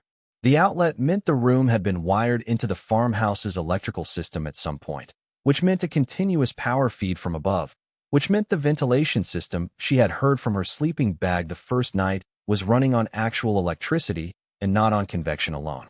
Someone had been maintaining this. Recently, within the past few months. She walked to the workbench. The yellow legal pad held a series of calculations in the same second handwriting she had seen in the ledger, totaling out Argent's fourth quarter 2024 licensing revenue, dated January 8th of this year. A month and a half before Clara had arrived. She lifted the page. Beneath it, on the next sheet, a single line written in the same hand. Need to update inflation index before March quarterly. Note for next visit. Note for next visit. Whoever the second keeper was, they had been planning to come back, and they had been doing so on a quarterly schedule, and they would have come back to find Clara already in possession of the property. And on the workbench, beside the device, 3 additional leather-bound ledgers. Clara opened the closest one. The handwriting changed partway through. Harlan's careful script for the first half. Then, beginning in 1972, a different hand. Not careless, but different. Methodical, smaller, slanted slightly to the right. The entries continued the ledger system Harlan had started. Annual Argent licensing revenue, the 3% royalty calculation, the running total of unpaid compensation. The entries ran from 1972 through 2024. Someone had been keeping the ledger after Harlan died. Clara stared at the most recent entry, dated December 31st, 2024, 6 weeks before her arrival at the farmhouse. The running total of unpaid compensation, in current dollars adjusted for inflation, with cumulative interest at federal rates, was $375 million. She closed the ledger and set it down very carefully on the workbench and looked at her daughter, who was standing in the doorway of the hidden room with the flashlight held in both hands, and her face pale, in the cool reflected light. What does it say, Mom? It says we have more help than I knew. It said, Clara realized, that Harlan Goss had not been the last person to know about this. Someone had continued the work after his death. Someone had kept the ledger updated for 53 years. Someone had maintained the ventilation system that kept this room dry. Someone had been waiting for the next person to come. She looked around the small room at the boxes and the file cabinets and the device on the workbench and the safe in the corner and the locker beside it. She did not know yet who the second person was. She did not know if they were still alive, or whether the ledger entries had stopped because the keeper had passed on, or for some other reason. What she knew was this. Whatever was happening here was larger than what one woman had inherited at a tax auction for $300. It involved a defense contractor with a $4 billion valuation and 70 years of unpaid royalties. It involved an army contract that had been illegally voided in 1955. It involved a man who had died in 1971, leaving a sealed envelope and a hidden room and the conviction that someone would come. It involved someone else, still unknown, who had also believed someone would come, and had kept the records current for 53 years against the day of that arrival. Clara took her daughter's hand and led her back through the steel door and the swung panel and up the basement stairs into the kitchen. She closed the basement door behind them and stood in the cold kitchen and tried to organize her thinking into something usable. She needed a lawyer. Today, if possible. Someone local, someone she could meet face to face, someone who could begin the work of authentication and protection before anyone else became aware of what she was holding. The library directory had listed 3 attorneys for Boone County rural practice. One name had stayed with her. Marlene Quist, attorney at law, with a small office in Hallsville, specializing in estate planning, probate, and veteran affairs. Veteran affairs. She locked the farmhouse door behind them, and they drove back into Hallsville in the late afternoon light, the sky already going to the dim orange of approaching dusk, the road empty except for one farm truck that passed them going the other direction with a wave from the driver that Clara returned automatically. The town was 8 blocks of low brick storefronts and a single traffic light at the main intersection, and Marlene Quist's office was in a converted storefront between an insurance agency and a hair salon, the lettering on the window in plain serif. M. Quist, attorney. Estate. Probate. Veterans. Clara parked at the curb and looked at Iris. This might take some time. Can you read in the waiting room? Iris nodded. She had brought the Codebreaker's book and an apple from the small store of food they had assembled. Yes. They went in. The office was a single front room divided by a glass partition from a smaller room in the back, the waiting area furnished with 3 vinyl chairs and a magazine rack, and a wood-paneled receptionist's desk currently unoccupied. A bell over the door had announced them, and a woman in her late 50s came out of the back room a moment later, drying her hands on a cloth and looking at them with the alert assessment of someone who had been doing this kind of work in this kind of town for a long time. Gray hair pulled back, a wool cardigan over a denim shirt, reading glasses on a chain around her neck. Marlene Quist looked at Clara and at Iris and at the manila folder under Clara's arm and seemed to make some preliminary calculation about what kind of visit this was likely to be. How can I help you? I need a consultation. I bought a property at the Boone County tax sale on Wednesday. The previous owner left documents in the house that I think need an attorney's attention. Marlene's eyes had moved from Clara's face to the folder and back. What kind of documents? A contract with the Department of the Army from 1953. Records of unpaid compensation. A letter from the original contractor explaining what happened. Marlene was quiet for a moment. Then she said, "Come on back." The back room was Marlene's working office. A wide desk, 2 client chairs, file cabinets along one wall, a coffee maker on a side table.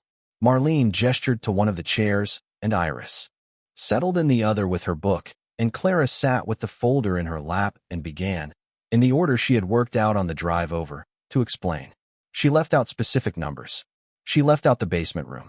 She left out the second ledger and the unknown second keeper. She gave Marlene the contract documents and Harlan's letter and the first ledger from the strongbox, and let those speak for themselves, and watched Marlene's face as Marlene read through them, slowly and carefully, with the absorbed concentration of someone who had recognized within 30 seconds that this was not a routine consultation. Marlene read the contract twice. She read Harlan's letter twice. She studied the ledger for what felt like a long time.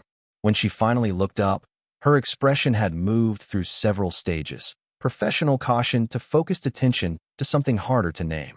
She said, "How much of the licensing revenue from Argent has been documented through this material?" "Through 1971. You mentioned in Mr. Goss's letter that the methodology has continued to be licensed. Is the documentation in the ledger current?" "The ledger I brought ends with Mr. Goss's death." Marlene held Clara's eyes for a moment longer than the question required. "There may be additional records, then." "There may be." Marlene nodded slowly, accepting the deflection without pressing it. "All right." She set the ledger down carefully and sat back in her chair and looked at Clara across the desk with an expression that was no longer professional in the strict sense. It had become something more personal. "I want to be clear about a few things, Miss Holt. The first is that I can authenticate the contract documents through a contact I have at the National Archives, but the moment I do that, the existence of these documents will become known to people who have a strong institutional interest in their never becoming known. The Army's Research Division has institutional memory longer than most people understand.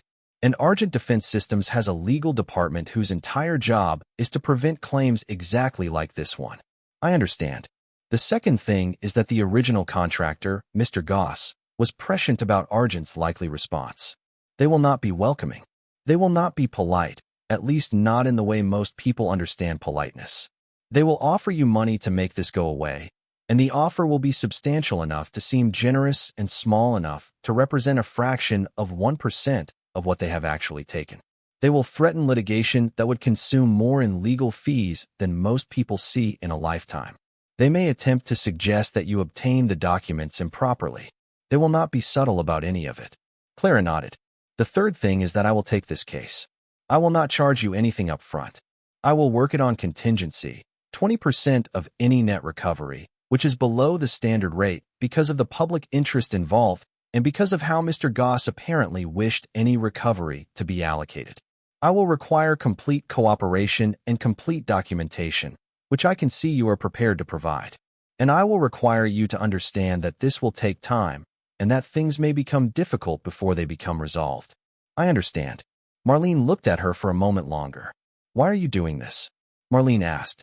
You could turn the documents over to a major firm in St. Louis or Kansas City and let them handle it. You came to me. You handle veteran affairs. Yes. The letter mentions families of veterans. That's where most of the recovery is supposed to go. I needed someone who would understand that part of it, not just the money part of it. Marlene was quiet. Then she nodded, slowly. All right. They worked out the engagement terms in writing while Iris read in the chair beside Clara. Marlene drew up a contingency agreement on her computer and printed it, and they both signed.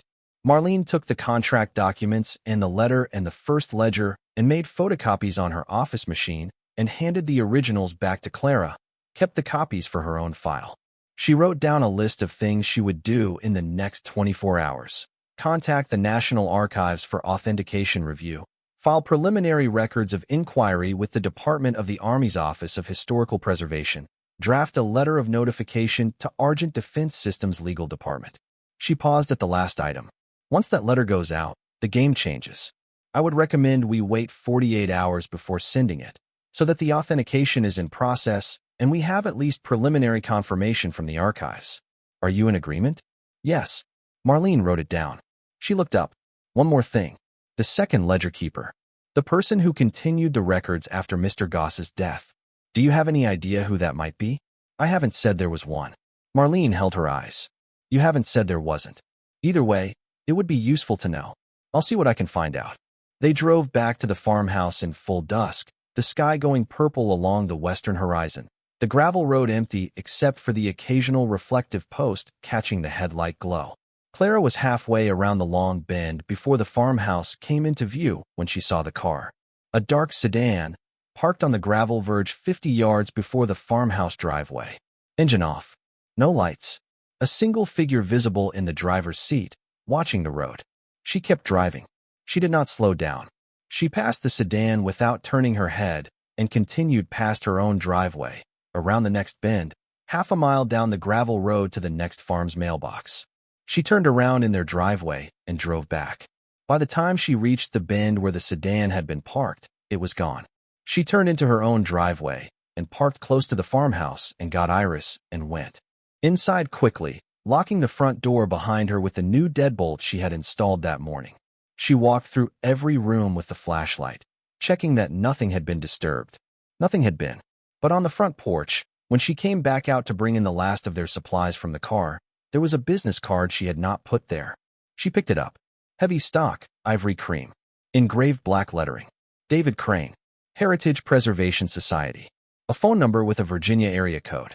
No address. No email. No website. Clara stood on the porch in the cold dusk with the card in her hand and felt something settle in her stomach that was colder than the February air. She brought the card inside.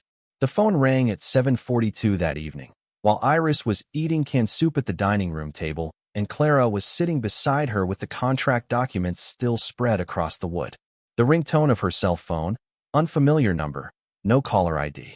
She let it ring 3 times before she answered. A man's voice, mid-40s by the sound, cultivated, neither warm nor cold, the voice of someone who had been trained to be neutral.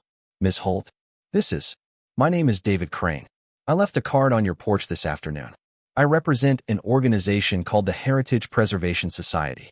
We're interested in documents and artifacts associated with mid-20th century American technology development, particularly from the Cold War era. I understand you've recently come into possession of the Goss property. The Heritage Preservation Society. That's correct. Clara was quiet for a moment. The fire popped in the dining room fireplace. Iris was looking at her across the table, soup spoon held still. I'm not familiar with your organization. We're a small private foundation.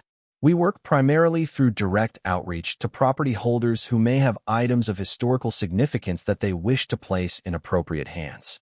We pay fair value for authenticated items, and we maintain strict confidentiality regarding our sources. I see. I would like to come out to the property tomorrow morning, if that's convenient. I'm prepared to make an initial assessment and discuss possible terms. I can be there at 10. Clara took a breath. Mr. Crane, I appreciate your interest, but I'm not in a position to entertain any assessments or offers at this time.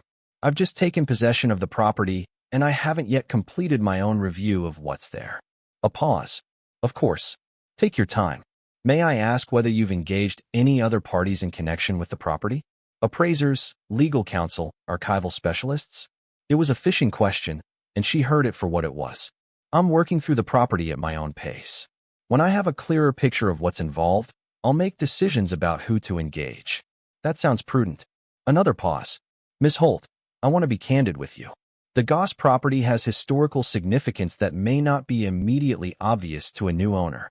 Some of the items potentially on the property are subject to federal classification statutes that have not yet expired. My organization has experience navigating those statutes on behalf of owners who may not be aware of the legal complexities involved. I would urge you not to share materials from the property with anyone outside my organization until we've had an opportunity to consult. I appreciate the advice. I'll be in touch. He said it not as a question. The line clicked off. Clara set the phone down very slowly on the table beside the contract. Iris was watching her. Her soup spoon had not moved. That was the man who left the card? Yes. What did he want?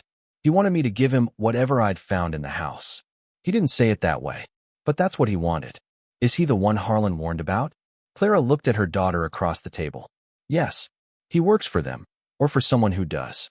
The phone call confirmed it. Marlene hadn't sent any letter yet. The National Archives had not yet been contacted. There was no way the Heritage Preservation Society, whoever they really were, should have known that anything significant had been found on the property unless they had been watching, unless they had been waiting for the property to sell, unless they had a system in place for monitoring exactly this kind of situation. Iris ate her soup slowly, taking the information in the way she took information now, which was carefully, without panic, accepting that the world she lived in contained complexities her mother was working to manage. Are we safe? Yes, Clara said. We're safe. The man on the phone wants the documents, which means he can't simply take them, because that would create more problems for him than it would solve. He needs me to give them to him voluntarily. He's going to try to make that happen by being polite, by offering money, by suggesting that I have legal problems if I don't cooperate. None of that works on us. We have Marlene now, and we have time, and we have copies of everything that matters. Copies. Clara realized she hadn't yet made all the copies she needed to make. The original documents were spread on the dining room table. The basement room held the rest. There was nothing yet on any cloud drive, nothing emailed to anyone outside the house, nothing in any external location. She stood up. I need to do something tonight, before I sleep. She spent the next 2 hours photographing every document she had access to, with the camera on her phone, page by page, building a record. She uploaded the photographs to a cloud drive in batches as the farmhouse's weak cellular signal allowed. She emailed copies to herself at 2 different email addresses. She emailed copies to Marlene Quist at the address printed on Marlene's business card. She did not have the energy or the time yet to photograph the contents of the basement room in full, but she made a beginning. The most critical documents, the device serial numbers, the cover pages of the additional ledgers. By midnight, the cloud drive held 387 images. Marlene had not yet responded to the email, which was expected at midnight, but the message had gone through and the read receipt would arrive in the morning. Clara sat at the dining room table with the fire low in the fireplace and looked at the contract documents spread before her and at the business card from David Crane sitting at the edge of the table and at her daughter, who had fallen asleep in the chair beside her with the Codebreaker's book in her lap, head tilted at an angle that would give her a sore neck if Clara left her there much longer. She carried Iris upstairs to the bedroom they had been clearing in the spare moments between everything else, set her gently on the camping cot Clara had assembled the night before, covered her with the wool blanket they had brought from the apartment, kissed her hair. The room was cold but dry, and Iris settled into sleep without waking. Clara stood at the upstairs window and looked out across the dark fields toward the road. No headlights. No sedan. No movement she could see in the moonless cold. But somewhere out there, she understood now, things had already shifted. The Heritage Preservation Society had a phone number with a Virginia area code, which was where Argent Defense Systems was headquartered. The connection was not subtle. David Crane was not a historian. He was an asset of a corporation that had built $4 billion in valuation on technology that had been taken from a civilian engineer in 1955 and that had been keeping watch on the Goss property for reasons that were now obvious. The next 48 hours would matter. Marlene had said so. The authentication had to begin. The records had to be locked down. The notification letter to Argent would change the game, and before it went, the documents had to be irrefutable. Clara went back downstairs and sat at the dining room table and began to read Harlan's letter again, more slowly this time, paying attention to every word in case there was something she had missed in the first reading, in case Harlan had left another clue she had not yet understood, in case the second ledger keeper was someone she could find before David Crane found her. The fire burned low and steady in the fireplace. The farmhouse settled around her in the cold. Somewhere beneath the floorboards, in the basement room behind the panel behind the boiler, the safe and the locker stood unopened still, holding whatever remained of what Harlan Goss had spent his last 20 years preparing for the person who would eventually come looking. Clara read until 2 in the morning, and then she rolled the documents back into their original cylinder and slid them into the spring clip and returned them to the drawer of the desk and rotated the cufflink and turned the round pull and watched the drawer settle back into its locked position with the same precision it had given her that morning. She did not sleep until almost 4. Outside, the Missouri dark sat patient and still, and the gravel road remained empty, and the farmhouse held its position on the rise above the road as it had held its position for 86 years, waiting for whatever would come next. When Clara woke at 7:30, the light coming through the upstairs window was the pale silver of an overcast February morning, and her phone showed a missed call from a number she didn't recognize and a text from Marlene Quist that read simply, "Archives contact confirms documents look authentic on initial review. Coming to you at 9. Don't open the door for anyone else." She set the phone down and went downstairs and started the small camping stove for coffee. Then she stood at the dining room window for a long moment, looking out at the gravel road and the trees beyond it, thinking about David Crane and the dark sedan from the night before and the calculations on the yellow legal pad in the basement room dated January 8th. Whoever the second keeper was, they were due back this quarter. Quarterly visits. March. That was 4 weeks away. Either they would arrive and find a stranger in the house, or they would learn somehow that the property had sold and choose not to come, or they had already learned and were already taking steps Clara could not yet see. The possibilities branched, and she did not have enough information to narrow them. What she did have was time before 9 o'clock. She had perhaps an hour and a half before Marlene arrived. She used it. She went down to the basement room and started photographing systematically, drawer by drawer, file by file, with the camera on her phone, capturing the contents of the boxes Harlan had labeled and the contents of the file cabinets and the spine of every ledger and the serial number on the larger device assembled on the workbench. She did not try to read what she was photographing. There would be time for reading later. The point now was to create a record that existed in more than one place, so that whatever happened in the next 48 hours, the evidence of what had been here would not be reducible to whatever physical objects remained in this house. By the time she heard the sound of tires on gravel at 5 minutes to 9, she had uploaded another 412 photographs to the cloud drive, and the record of what was in the basement room was as complete as her phone battery had allowed. She came back upstairs and looked out the dining room window. A pickup truck. Older model, dark blue, mud on the wheels. Marlene Quist climbed out of the driver's seat and looked up at the house with the steady assessment of someone reading a structure she had probably driven past many times without ever expecting to enter. Clara opened the door. Marlene came in carrying a leather briefcase and a thermos of coffee. She looked around the entryway and the front room without comment, taking in the work Clara had begun and the work that remained. And then she looked at Clara. "The archives contact is willing to fly out from Washington to take a look in person," she said. "He can be here by the end of the week. That gives us 4 days. In those 4 days, I would suggest we behave as though Argent Defense Systems already knows what we have, because by this evening, they probably will." Clara nodded. "Show me what we're working with." She took her into the dining room first, and then to the basement door. The day had begun. Marlene's tour through the farmhouse took 40 minutes. She moved through the rooms with the steady attention of someone who knew how to look at a building, asking practical questions about the basement access, the door locks, who had keys, what Clara had touched, and what she had not. They went down to the basement room together. Marlene stood at the steel door for a long moment, looking in at the shelves and the workbench and the file cabinets before she stepped inside. And when she did step inside, she did so carefully, the way you enter a space that belongs to someone whose presence is still in it. She read the yellow legal pad first.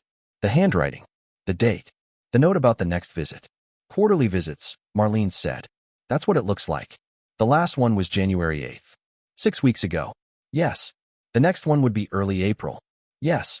Marlene set the legal pad down. We need to find this person before they walk into the situation blind. Whoever they are, they have been protecting this for 53 years. They are an ally, not an opponent. But they also represent a security exposure if Argent gets to them first. I've been thinking about that. Anyone you've already met out here who fits. Clara had been thinking about that since the night before. There was the older woman at the diner in Hallsville who had asked her where she was staying. There was the young man at the hardware store who had taken her order without asking questions, which had felt unusual for a small town. There was the librarian at the reference desk. There were the two men who had been having coffee at the table behind her at the diner the day she met Marlene, who had not spoken to her, but had glanced over more than once. And there was Earl. Tell me about Earl, Marlene said when Clara mentioned the gas station at the County Road Junction. Clara told her. The conversation about the desk. The story about Earl's father helping carry the desk into the dining room in 1952. The specificity of Earl's knowledge. The way he had said your first order of business is that big desk in the dining room, before Clara had given him any indication that she had been wondering about the desk at all. Marlene listened without interrupting. When Clara finished, Marlene was quiet for a moment, working through something. He told you that his father did exterior painting for Goss. Yes, painters don't usually help move furniture into a client's home, certainly not furniture that requires for men and specific placement instructions. Clara had not noticed that. Marlene was quiet again. Then she said, I want you to go see Earl this afternoon. Alone. Tell him exactly what's happening. Tell him what you found. Tell him about David Crane. Then watch his face. Then decide whether you trust him. What if I don't? Then we keep looking. But if Earl's father carried that desk in 1952 and Earl himself was apparently born in the late 1950s, and Earl is the only person in 3 miles of this property who knew the precise instruction about the desk's placement, then we have a candidate. Clara nodded. While you're doing that, Marlene said, I'm going to make some calls. The archive's contact is named Dr. Marcus Voss. He has agreed to fly out Friday. He has worked with cases involving Cold War contracting irregularities before, and he understands what discretion means. He will authenticate the documents in person, and he will provide a written report we can use in any subsequent action. While he is here, I want you and Iris to consider relocating to a hotel for the duration of his visit. Not because of the documents, but because Argent's representative may attempt to make contact, and I would prefer that contact to occur on neutral ground if it occurs at all. Clara nodded again. Marlene looked at her for a moment longer. You're holding up well. I don't have a choice. You have choices. You're making the right ones. They came back upstairs.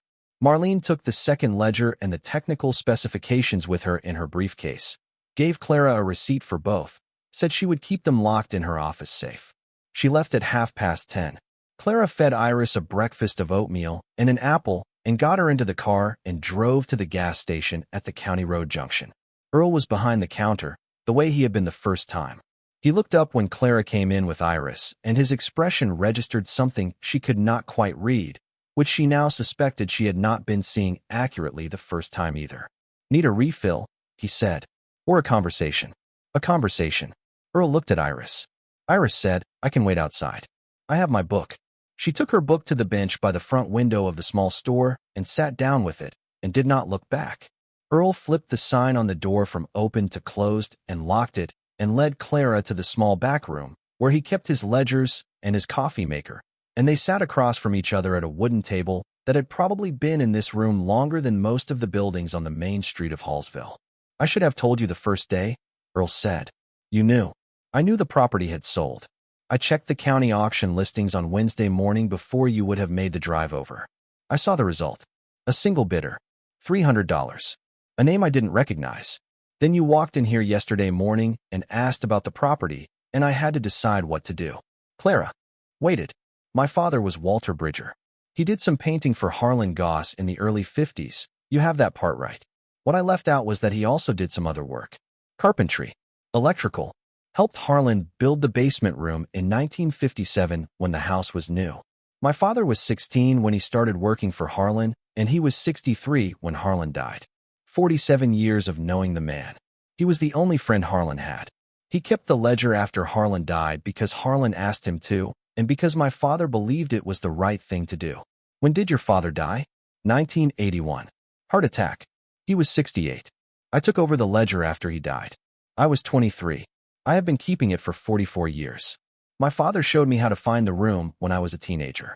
He thought it was important that someone besides him know about it. He said it was an inheritance I would either accept or refuse, and that he would understand either way. You accepted. I did. I have come out to the property 4 times a year, every year, for 44 years. I keep the ventilation running. I update the ledger with Argent's quarterly licensing revenue, which I get from their public financial statements once they went public in 1962. I have not done anything else. I have not contacted any lawyers. I have not made any claims. My father told me before he died that the ledger existed to be ready for the right person, and that the right person would be someone who needed what was here and would come looking for it without prompting. He believed that if I started looking for that person, I would find the wrong one. I would find someone who wanted the money. He said the only way to find the right person was to wait. You've been waiting. For 44 years. What did you do when you came out here? What was that like? Earl thought about it. For the first 10 years or so, I came out and did the work mechanically. Updated the ledger. Checked the ventilation. Walked the property to make sure nothing had been disturbed. The county was supposed to be holding it for back taxes, but I knew that someone could break in if they wanted to. After my father died, I felt like I had inherited a job that did not have an obvious endpoint, and I worked at it the way you work at any job you don't entirely understand. Then somewhere around 1991 or 1992, I started to think differently about it. I started to feel like the house was waiting too. That sounds foolish. But the room down there, it had its own quality. I would sit in it for an hour sometimes, just sit, and think about Harlan and my father and the way they had worked together on it. There is a feeling that develops when you maintain something across decades without expecting recognition. I don't have a name for the feeling, but it is real. Clara looked at this man across the table. Late 60s, weathered hands, a flannel shirt with a frayed collar, a face she had not looked at carefully enough on her first visit. She had registered him as the proprietor of a small gas station and not as someone holding the second half of a 53-year-old secret. You watched me drive in yesterday and decided. I watched you walk into the store with your daughter and pay in cash for 2 coffees and a box of donuts and ask about the property in a way that told me you had already been inside the house and had already seen the desk. I told you what I told you to see what you would do with it. You went back to the house and you found the cufflink and the numbers, because if you hadn't, you would have come back here and asked me more questions. You didn't come back. That meant you were working through it on your own. That was the first thing I needed to know. What was the second? Whether you would come back to find me when you understood you needed help. He looked at her steadily. You did. Clara was quiet for a long time. Earl let her be quiet. Finally, she said, there's a man named David Crane. Earl's expression shifted. Heritage Preservation Society. You know him. I know the organization. They've been in and out of Boone County for 30 years, looking for property like the Goss place. They've tried to buy it from the county twice. The county wouldn't sell to them because there were no surviving heirs and the property was held in tax delinquency status, which has specific transfer rules. They had to wait for a tax sale. The tax sale finally happened, and you bought it, and they're now trying to recover by approaching you directly. Why didn't they buy at the tax sale? Because they didn't know it was happening. The county does not advertise tax sales the way it should. They go through legal motions, post in the courthouse, list in a small section of the online portal. They do not publicize. My guess is Crane's people were monitoring the county records, but missed the actual sale date. They knew about it within 12 hours, because someone called me yesterday afternoon asking about you. I told them I had not met you. Who called? Crane himself. He didn't identify himself by name on the phone, but I recognized the voice. He has been around long enough that I have heard his voice before, when he was talking to my predecessor at this station 20 years ago. He's done this before. Multiple times. Different properties. Different alleged owners with documents Argent wanted. Crane is a fixer. He works for them under a foundation name that gives him plausible deniability. He has a budget, and he uses it. Has he ever recovered documents?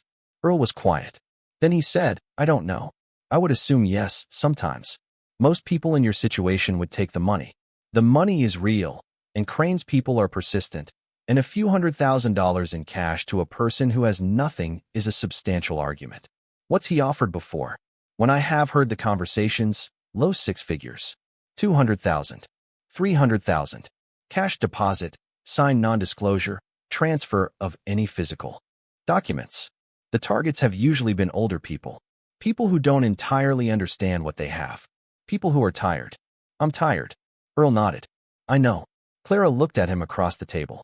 I need to ask you something, she said.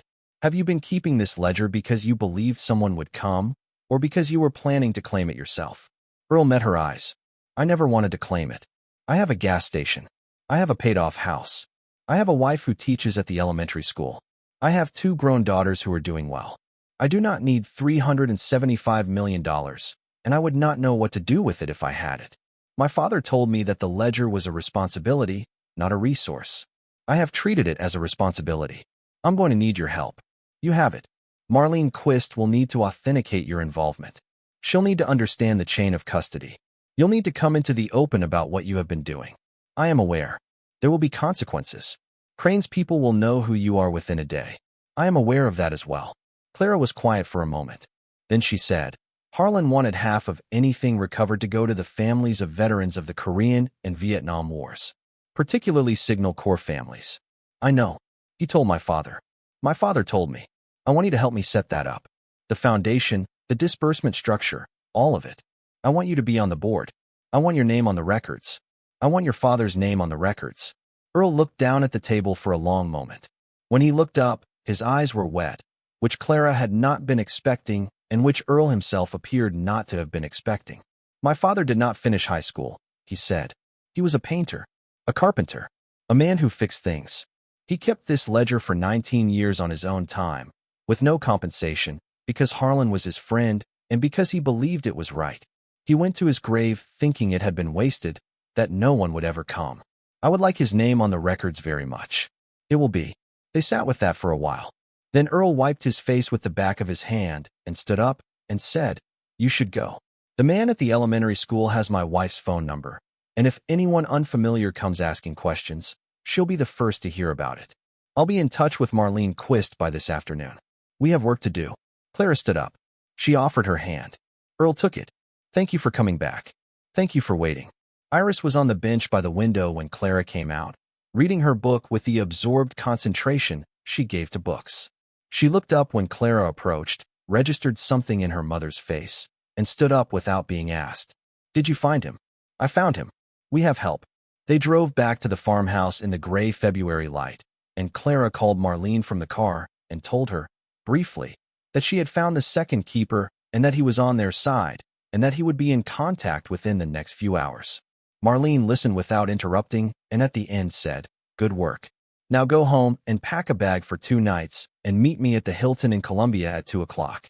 We're moving you out of the farmhouse until Friday. Clara was at the Hilton with Iris by 2:15. Dr. Marcus Voss flew into Kansas City on Friday morning and arrived in Hallsville by noon, driving a rental car and carrying 2 large equipment cases and a leather portfolio. He was in his early 60s, with the focused calm of a man who had spent his career inside the National Archives looking at documents that mattered. Marlene had arranged for him to do his preliminary review at her office, with Earl present, and with the documents Clara had brought into town under controlled chain of custody. The review took 6 hours. Voss examined every page of the original contract under magnification. He tested the paper composition.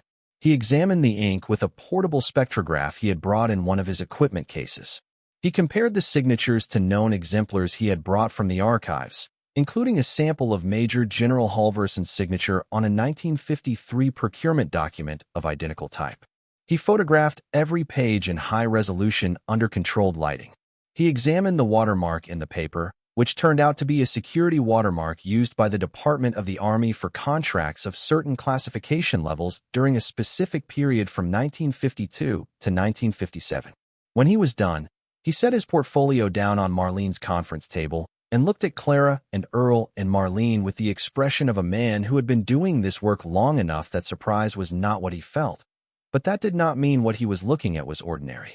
"The documents are authentic," he said. "The contract is genuine. The signatures are original.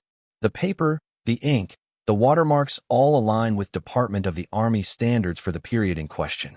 Furthermore, I was able to confirm before flying out that Major General Halverson's papers, which are held at the Eisenhower Presidential Library, contain an internal memorandum dated November 14, 1955, in which he expresses concern about a decision by the Army's legal division to retroactively void a civilian consulting contract on national security grounds. The memorandum does not name Mr. Goss, but it references contract number 7741, C, 1953, which matches the project number on the documents in front of us. The memorandum further indicates that General Halverson considered the voiding to be procedurally improper and contrary to the dispute resolution provisions of the contract itself. Marlene said, "So we have internal Army documentation confirming the irregularity. We have a memorandum from the officer who signed the original contract, written shortly after the voiding, in which he raises concerns about the legal basis of the voiding.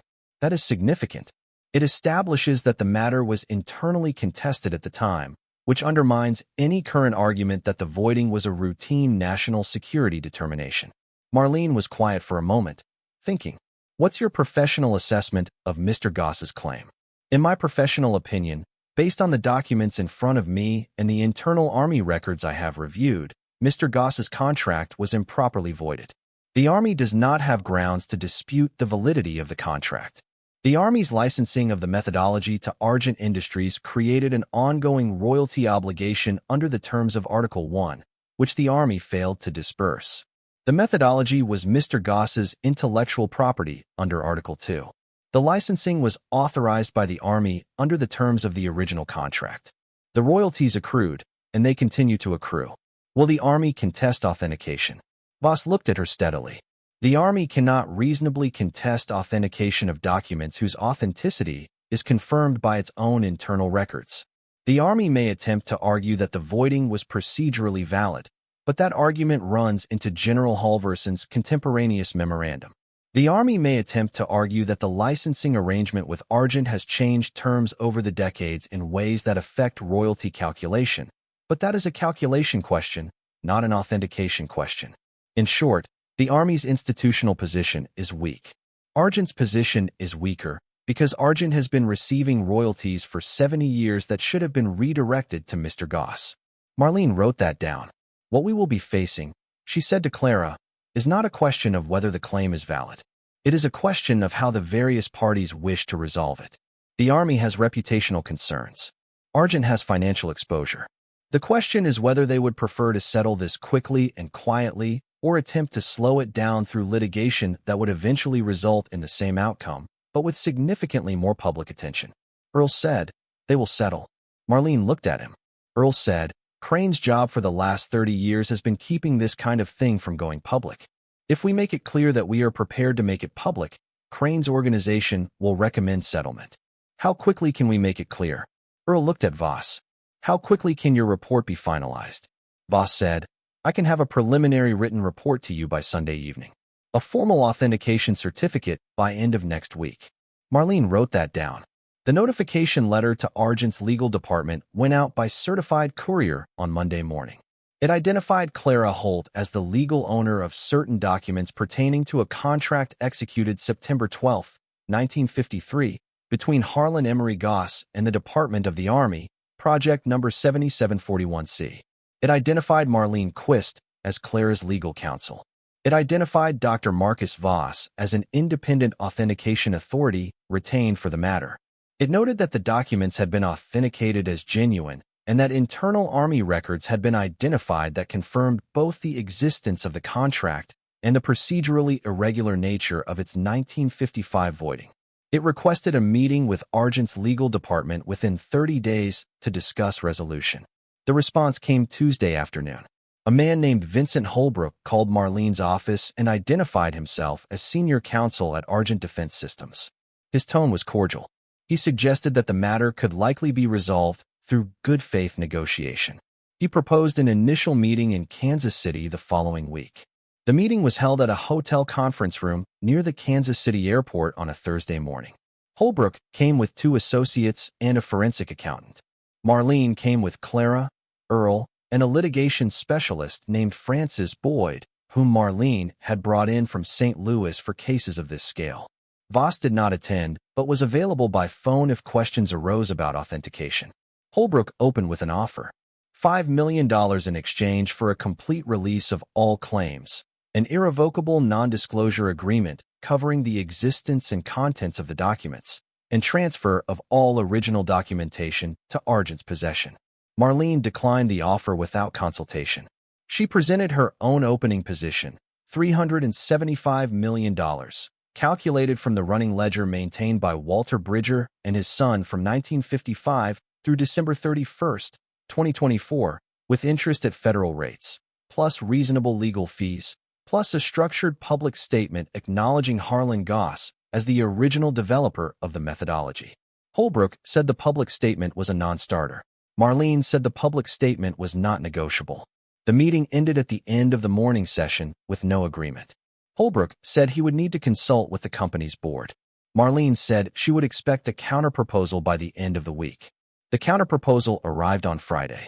$100 million, full release of claims, non-disclosure agreement covering financial terms only, and a corporate acknowledgement of historical contributions by civilian engineering personnel during the early Cold War period, without naming Mr. Goss specifically. Marlene countered with $300 million, full release, non-disclosure on financial terms, and a named acknowledgement of Mr. Goss's role in a corporate history publication and on the company's website. The negotiation went on for 4 weeks. Holbrook moved in increments.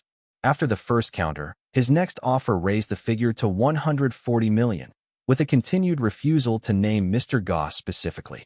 Marlene held at $250 million and added a requirement that Argent disclose the names of the 4 Army officers who had administered the 1955 reclassification, on the basis that public accountability for those administrators served the historical record. Holbrook objected. The 2 sides went back and forth on that point for several sessions, with Holbrook eventually conceding that 2 of the 4 officers were already deceased and that non-disclosure on the remaining 2 would be limited to professional capacity, not personal identification. There were procedural skirmishes inside the larger negotiation. Argent attempted to introduce questions about the chain of custody of the documents Clara had found in the desk. Voss testified by phone that the chain of custody had been continuous and verifiable from the moment Clara had photographed the documents in February. Argent attempted to question whether the second ledger maintained by Walter and Earl Bridger should be considered admissible evidence, given that neither Bridger had been a party to the original contract.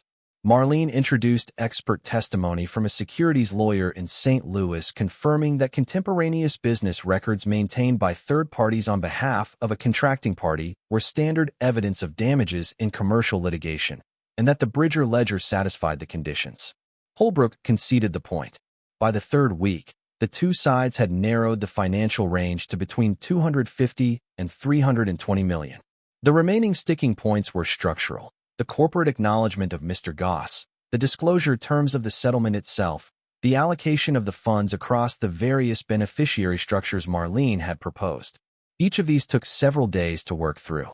The final agreement, signed on a Monday in late March, structured a payment of $310 million to a trust established for the resolution of the Goss estate claim, with 20% allocated to legal and authentication fees, 8% to be paid to Earl Bridger in recognition of 53 years of fiduciary stewardship of the Goss estate records, half of the remainder to be paid to a foundation to be established for the support of families of veterans who had served in Signal Corps roles during the Korean and Vietnam conflicts, and the remainder to be paid into a trust held for the benefit of Clara Holt and her daughter Iris.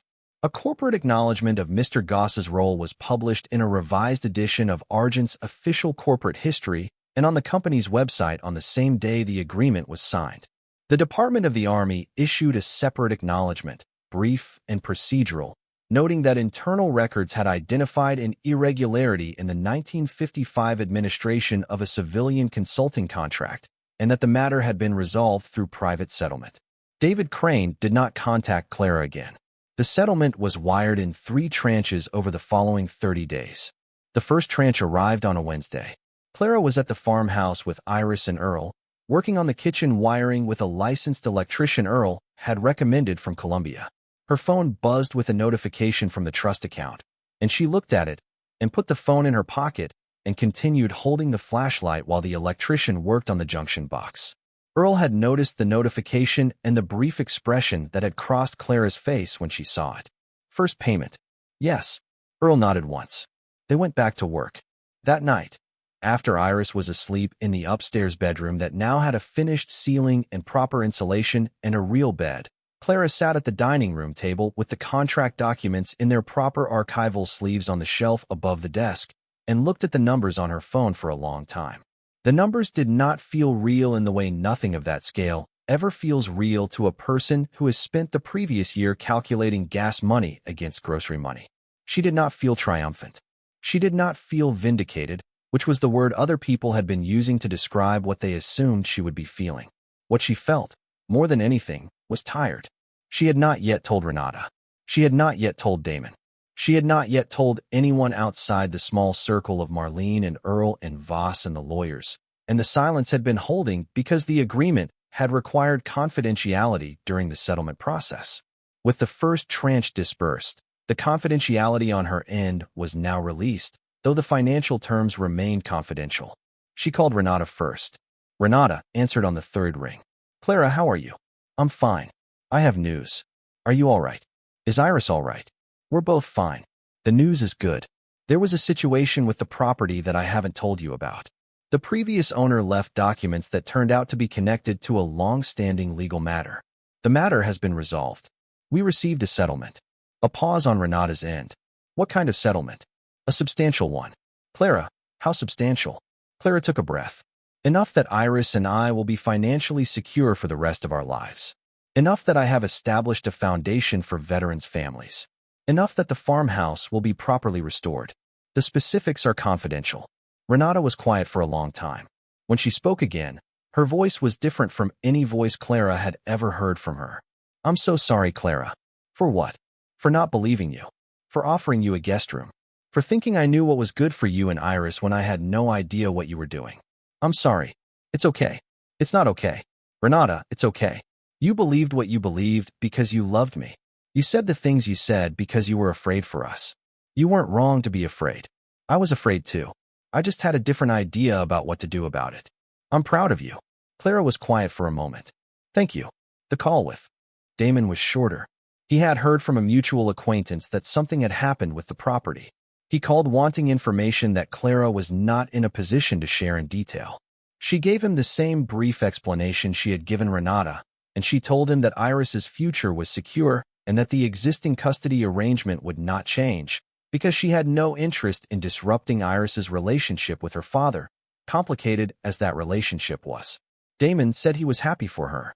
He said it in the careful voice he used when he was managing his own reaction. She said thank you and that they would talk again soon, and she ended the call without lingering in it. That part of the work was done. The farmhouse restoration took 18 months. Clara hired Earl as the general contractor for the project, on his recommendation, because he knew the building and the local trades, and because he had earned the role through 53 years of careful stewardship of what was inside the building. The work was done in stages, with the historical character of the structure preserved where it could be preserved and updated where updating was necessary for habitability. The porch was rebuilt to its original 1938 design from photographs Voss had been able to locate in the Boone County Historical Society archives. The roof was replaced with new metal panels in the same profile as the original. The wiring and plumbing were brought to current code. The basement room was preserved entirely as a historical archive, with new climate control installed to replace the system Harlan and Walter Bridger had built, and with the original contents cataloged and stored in archival conditions. The room was placed under the curatorial authority of the foundation Clara had established, with public access by appointment for verified researchers. The foundation took longer to set up. Marlene worked with a nonprofit specialist out of St. Louis to draft the governance documents, the disbursement criteria, the application processes. The first grants were issued 9 months after the settlement, to the families of 17 Korean War veterans whose service records included Signal Corps assignments, identified through a partnership with the Department of Veterans Affairs. Within 3 years, the foundation had disbursed grants to more than 400 families. Within 5 years, more than 600. The grants were modest by the foundation's standards, between $15,000 and $40,000 per family, but they were targeted at specific needs, medical expenses, or housing repair, or educational support for grandchildren. And they were structured to require minimal documentation from recipients who had often spent their lives navigating bureaucracies that had treated them carelessly. Earl served on the foundation's board. His father's name was the first listed on the founding documents, beside Harlan Goss's, both of them recorded as historical principals to whose memory the foundation's work was dedicated. Earl himself was named Director of Historical Preservation, a position that paid a modest annual salary he had insisted be set at the level of an entry-level teaching salary in the Hallsville School District. He continued to run the gas station for 2 more years, and then sold it to one of his daughter's husbands and took on the foundation work full-time. He aged into the role with the steady patience he had brought to everything in his life, and he became, over time, the person reporters wanted to talk to when the foundation's work came up in public discussion, because he was articulate and grounded and could explain what was being done without making it sound like more than what it was. Clara avoided most of the public attention. The settlement had not been publicized in detail, but the existence of the foundation was a matter of public record, and journalists found their way to the story periodically over the next several years. Clara did one interview with a writer for a Missouri-based magazine who came to Hallsville and spent 2 days at the farmhouse and produced a careful, accurate piece that the family approved before publication. After that, Clara declined further requests. She had not done what she had done in order to be seen doing it. Iris started 4th grade at Hallsville Elementary in the September following the settlement. She made friends quickly. She thrived in the smaller school. She continued to read more than her grade level and to ask careful questions about everything she encountered, and she absorbed the changes in her family's circumstances with the same steady attention she had always brought to the world.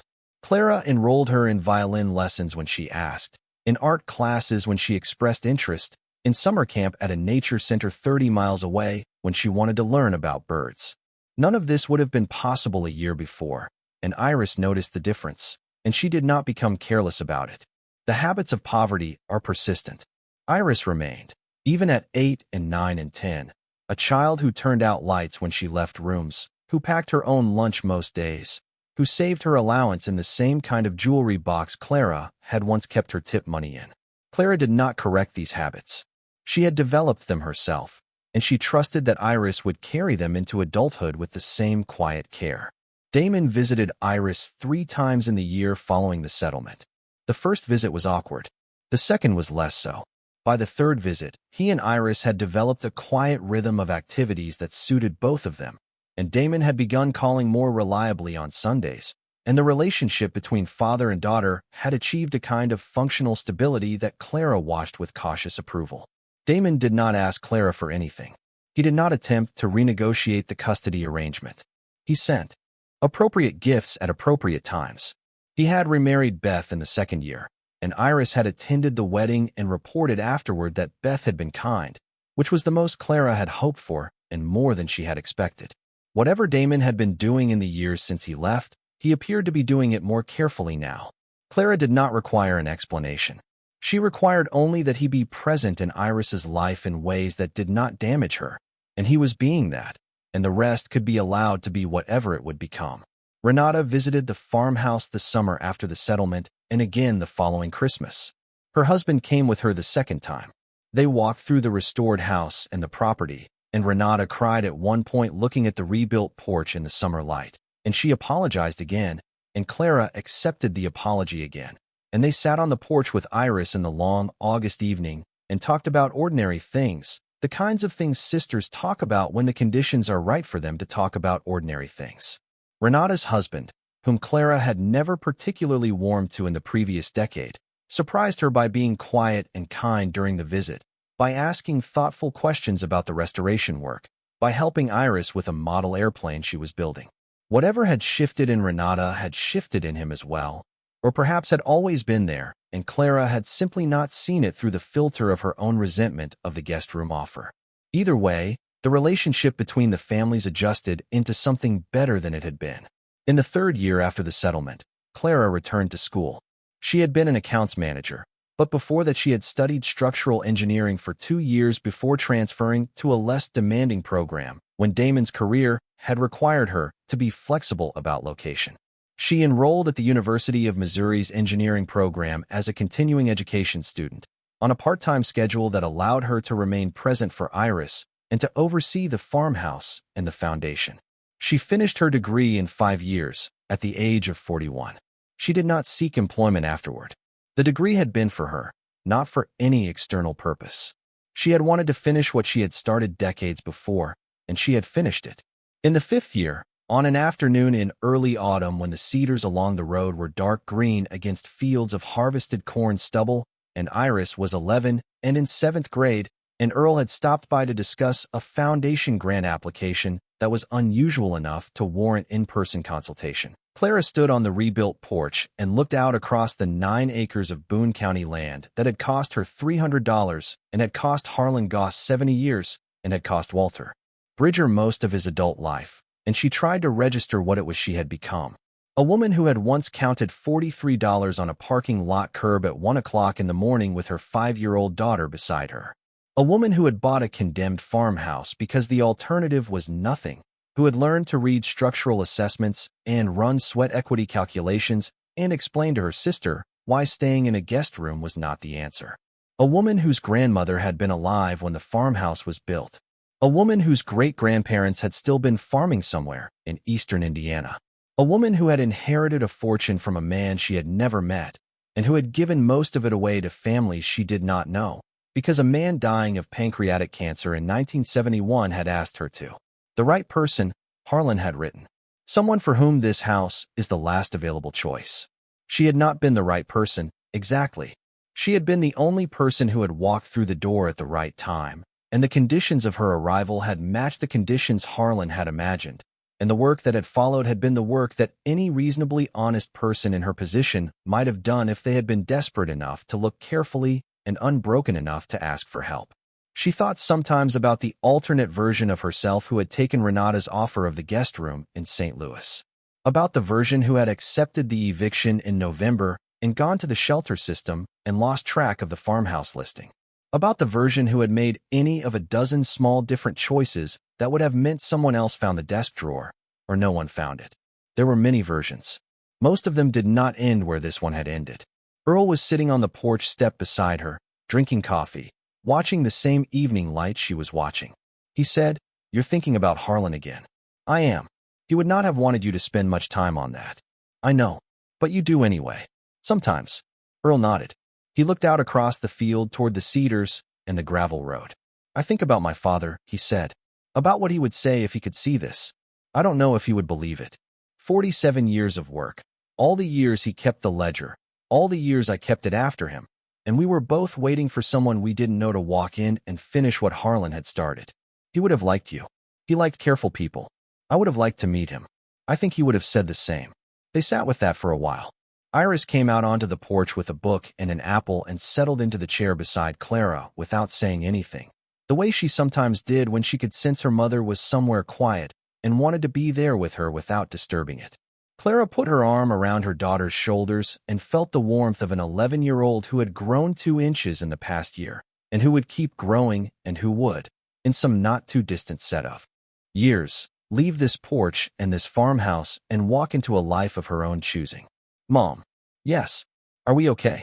"We're okay. I know we are. I just like hearing you say it." Clara held her daughter and looked out across the land, and the sun went down behind the western tree line, and the cedars darkened from green to near black, and the lights came on in the farmhouse behind them as someone, probably Marlene, who had come out for dinner, turned on the kitchen overhead. There had been a moment in the dining room on a February morning when she had first read the words on the document. Department of the Army. Confidential. Contract of compensation. She had felt then the specific quality of a moment that was dividing things into before and after, and she had not been wrong about it. The moment had divided things. The before and the after had been real. But the actual work, the work of becoming someone who could hold what had been found and use it well, had not happened in that moment.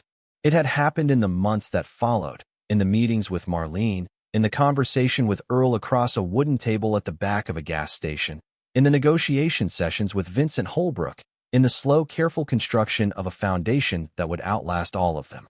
The moment of discovery had been a doorway. The life that mattered was the life on the other side of the doorway, and it had been built by hand, one decision at a time, with help she had been willing to ask for and trust she had been willing to extend, and time she had been forced to spend understanding what she was holding before she could decide what to do with it.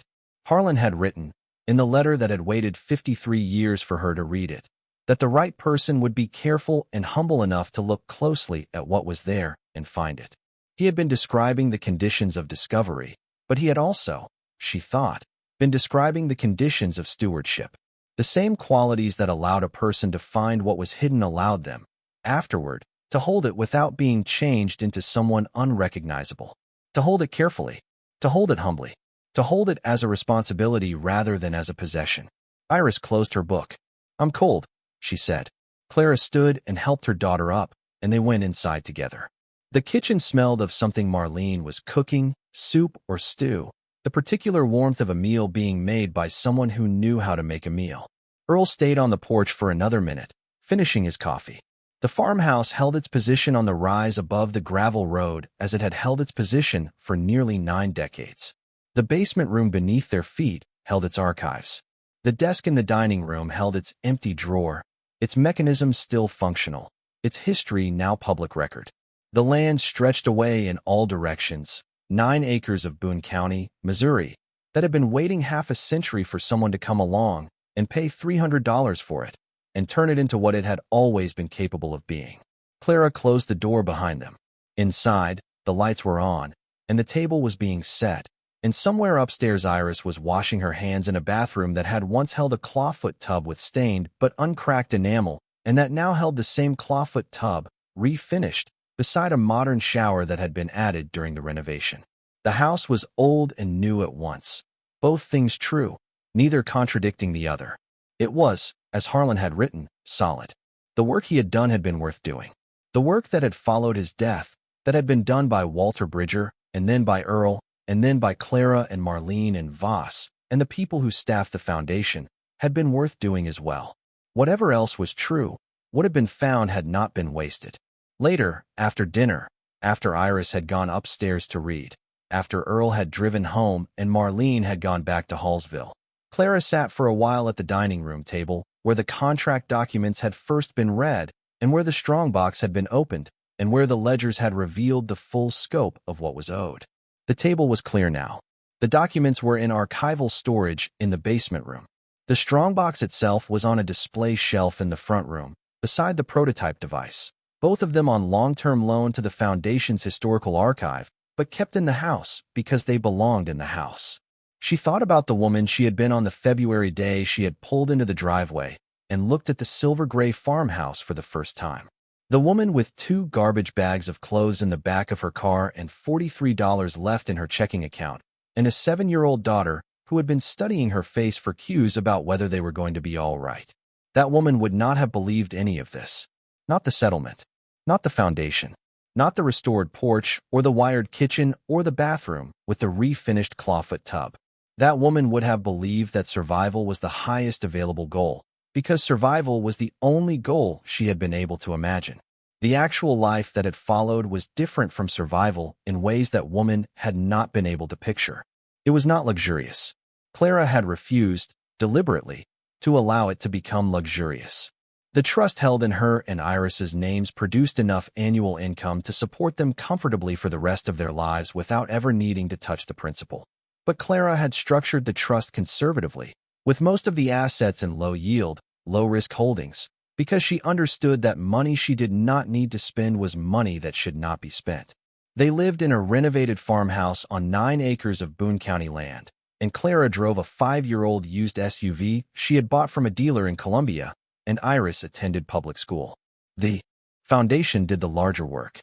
The trust kept the doors of their own house open and the lights on and Iris's future protected. That was enough. Outside, the Missouri night settled over the farmhouse, and the cedars darkened to their full black, and the gravel road remained empty. And the work that needed to be done tomorrow waited until tomorrow with the patience of all the work that mattered, which was the patience of things built to last. Stories like this remind us that starting over is terrifying, but it is always possible. If you or someone you love is facing a total reset right now, whether from a divorce, a loss, or a financial disaster, you need a plan. Scan the QR code on your screen or click the link below to get the Phoenix Blueprint for just $17. It gives you the exact steps you need to take in the first 48 hours and a 90-day plan to get your independence back. Thank you for watching.